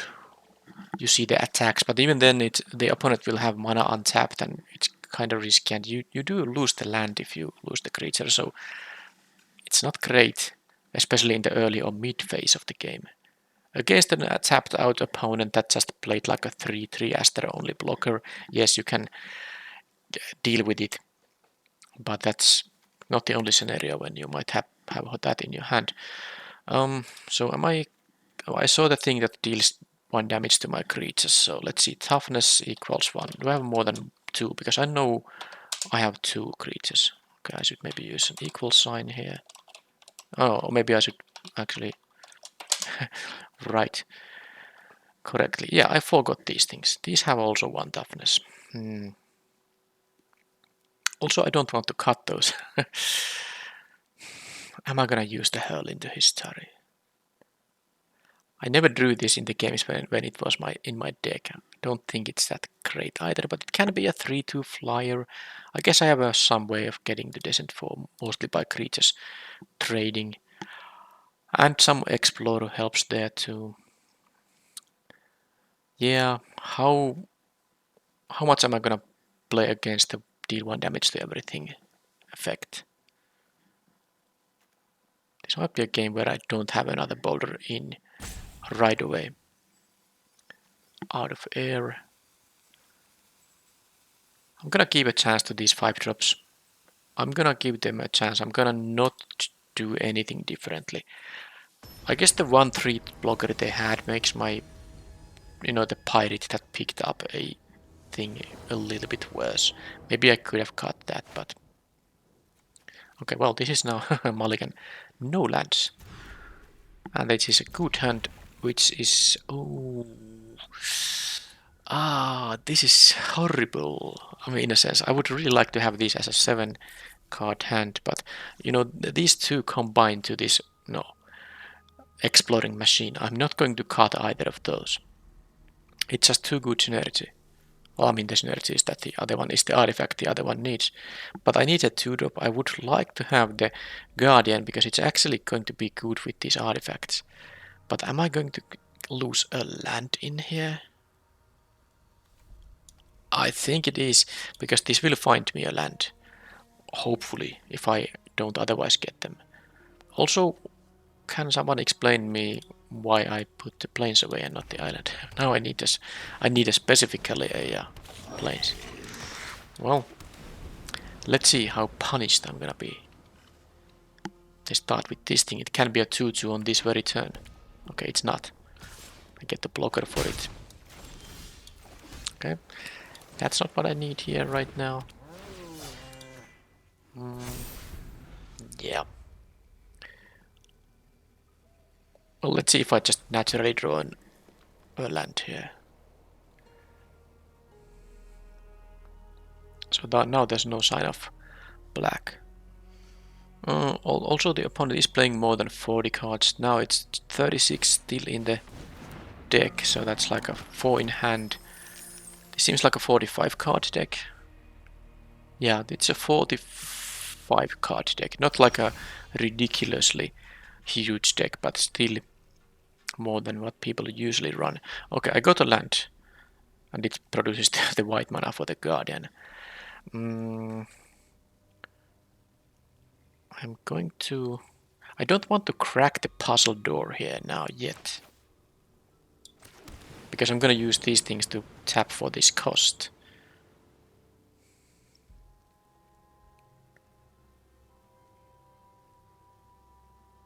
I'm gonna just need to slow down with the needle. I don't want to trade with the 3/2 right now. I will be trading with it at some point, but I think I just need to slow them down and tap down the pirate for a couple of turns and hold this back to block the Tomb Raider here.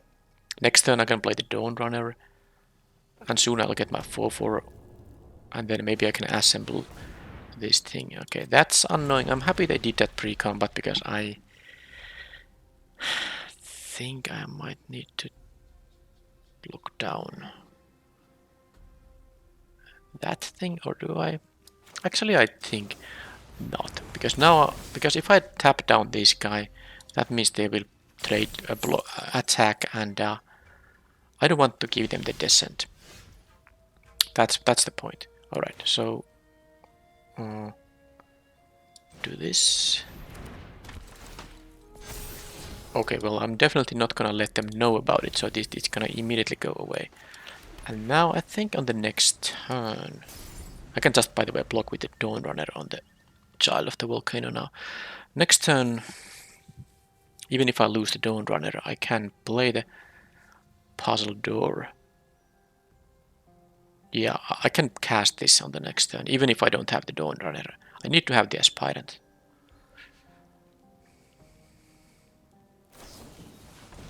Okay, that has to be blocked. Well, guess I'll block it then. They lose the land, so it's not necessarily the greatest. But they get the descent and that kind of stuff. But I'm gonna be able to double block that. Rival Herald Scout.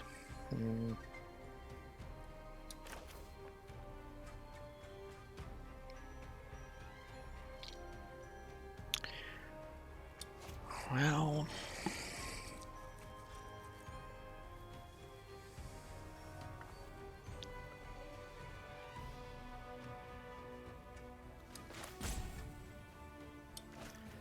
nah, I think it's time to... They still won't untap. Okay, fine, let's just cast it. I need to tap all that stuff. No, it's fine. I will just block the volcano if given the opportunity to do so. Them wasting the forest seems risky, but if they have now interaction on the Guardian or like a pump spell on this thing,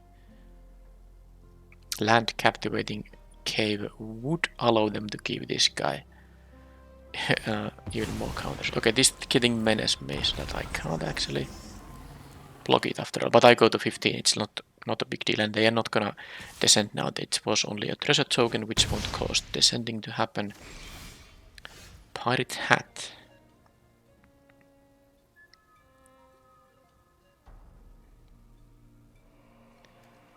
Maybe I'll first crack these. I just need some information. I mean, yeah, let's see what this shows me.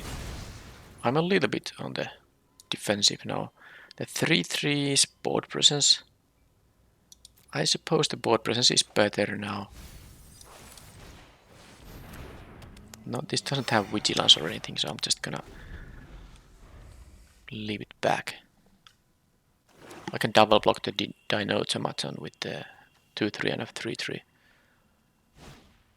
Hotfoot Gnome, that's something I can block with the Scout regardless of how the Explore outcome goes.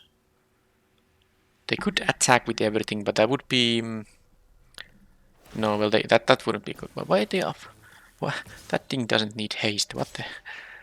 This attack is fine. I'll do this and I'll do this, and then both of those guys are dealt with. Hoping there's nothing with 1 red mana though. They can be the +2/+2 on an attacking creature, but didn't seem to be the case. Okay. Now I can maybe...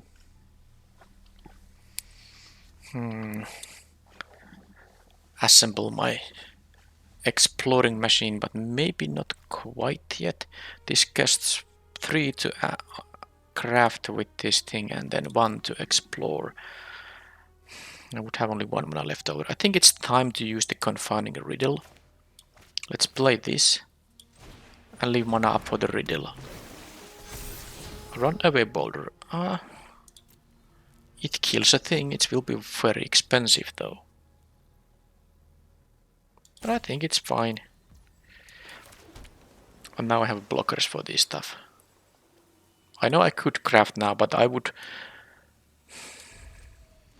I kinda hope I get to counter something, because now I know I'm gonna get the Boulder. I wouldn't want to cast this necessarily, but I guess I get a fresh draw step in that case, so it's not the end of the world, but I most likely will counter stuff there. Even that is worth countering now.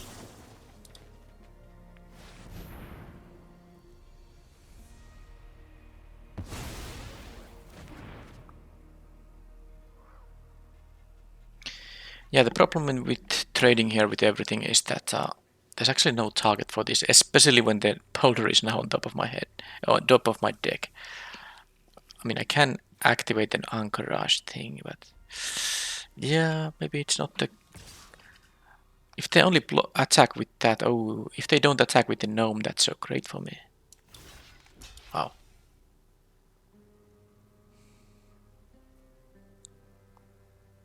They were supposed to offer the trade here. I don't know also why would they do that, but whatever. Okay, now I'm going to do the thing here. We'll just do this and craft with this thing and then explore on the aspirant. I guess they have some big thing they want to give haste. Siren isn't bad, especially with the pirate hat. Okay, I'm gonna keep it. No, I'm not attacking. I will be on the defensive now. If they have a big thing, I have a boulder. If I just get one more, yeah, that's exactly. And then they can haste it up. It needs 3 blockers, so. And I don't have that many turns to deal with it. Ooh. That's harsh. I know I'm not getting. I'm definitely now needing a land. So what I can do is I can attack with the... oh, I need the board presence. I just need it. And I think I'm supposed to give this thing another potential counter. Ideally, I just do draw a land here, of course. Yeah, the bat is good, but I can't have the bat now. Lifelink with some counters would be amazing, but I mean, they had to have the thing that can't even be jump blocked.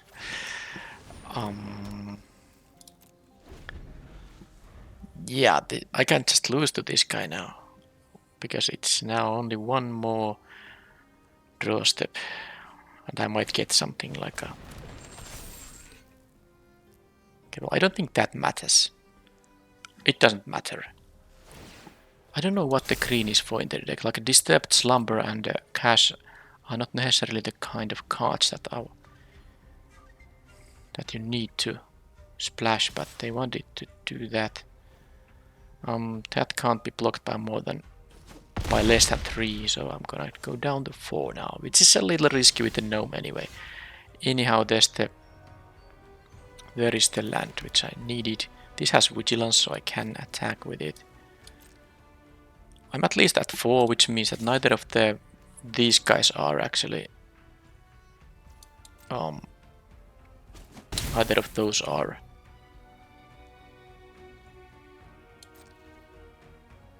you know, lethal, so I can even take them if I really need to. Let's say they have a big thing that they give haste and I double block it.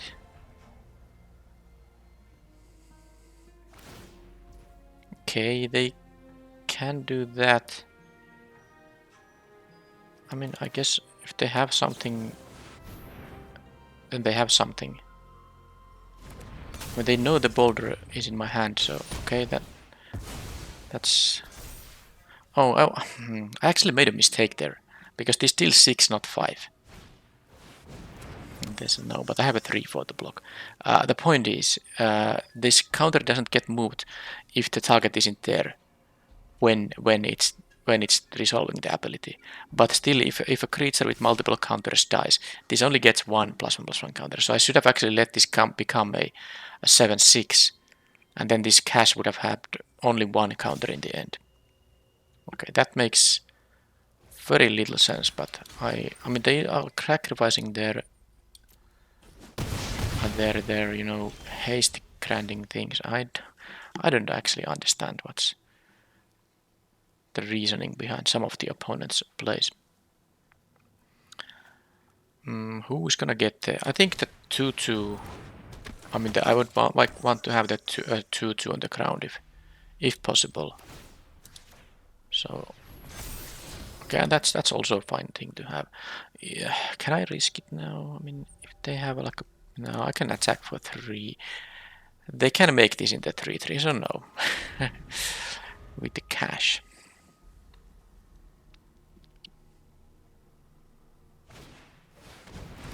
They also have the captivating cave. I shouldn't forget about that.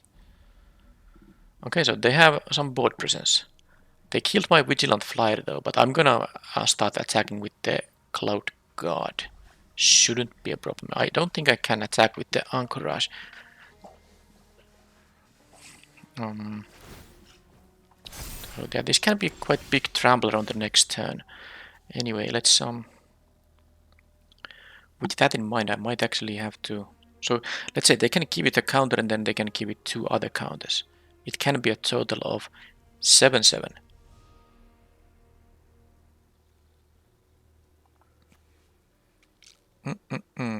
Okay, well, I'm going to do this. That's fine. And then I can. Okay, Pirate Hat is a must. So I think I'm gonna have it on a different. I don't want to actually discard either of these. So what I am doing is I'm attacking for 3 in the air. And I will equip one of these guys who shall be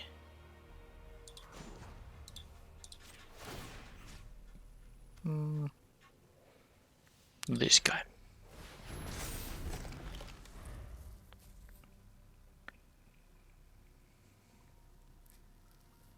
They have a hidden volcano they can also crack, and that would make descent happen for the child. Hidden volcano and child of the volcano. Alright. They have 16 minutes, I have 18 minutes. This is only game 2, by the way, but don't think it's gonna. Okay, so they choose Echoing Deeps to enter as a forest that's in the graveyard. Cast there, I mean, that's fine. I'm going to block with the.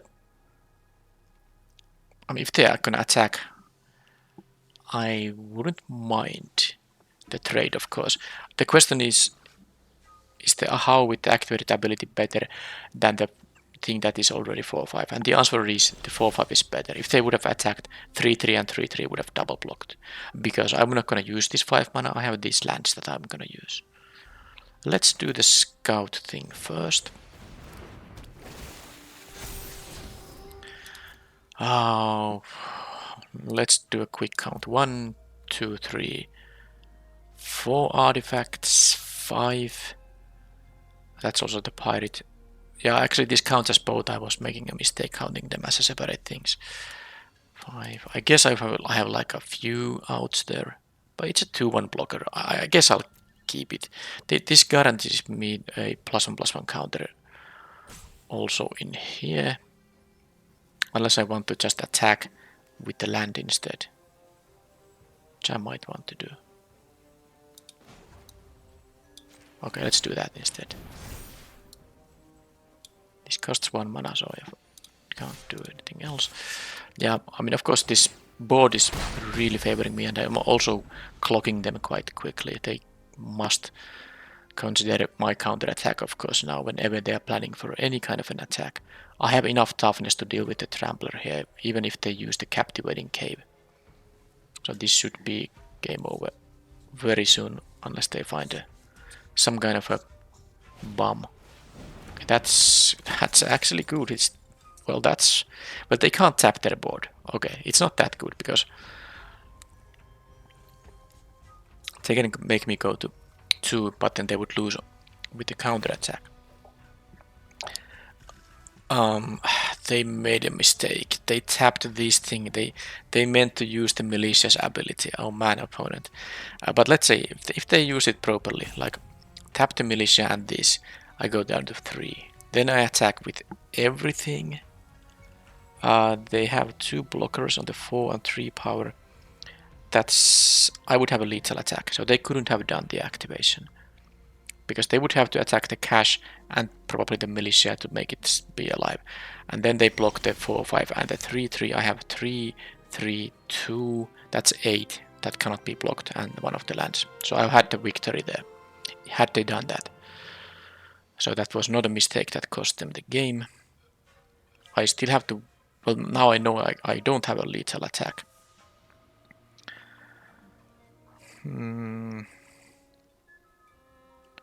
Well, let's see if this finds something. Doesn't. So I can attack in the air. I can.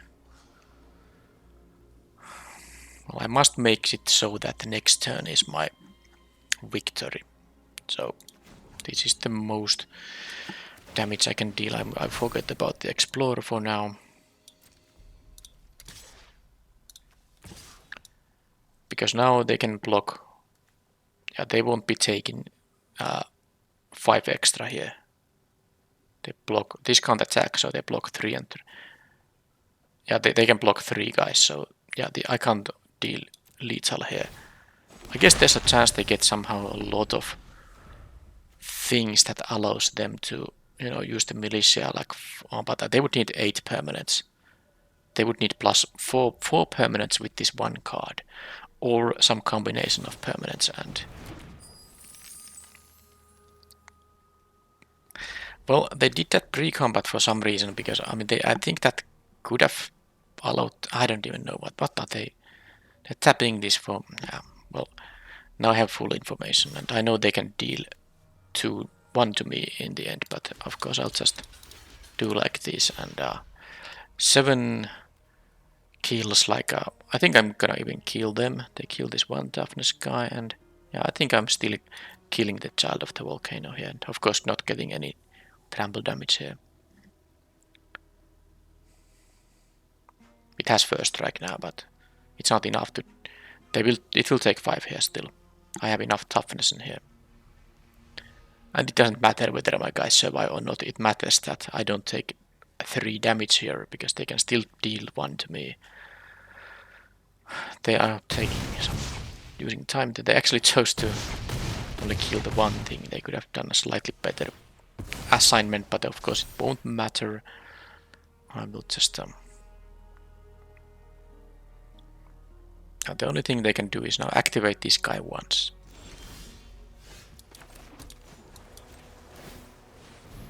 I can't activate this because I lack the mana, but I suppose I can explore here. Why not? Let's explore. Sure.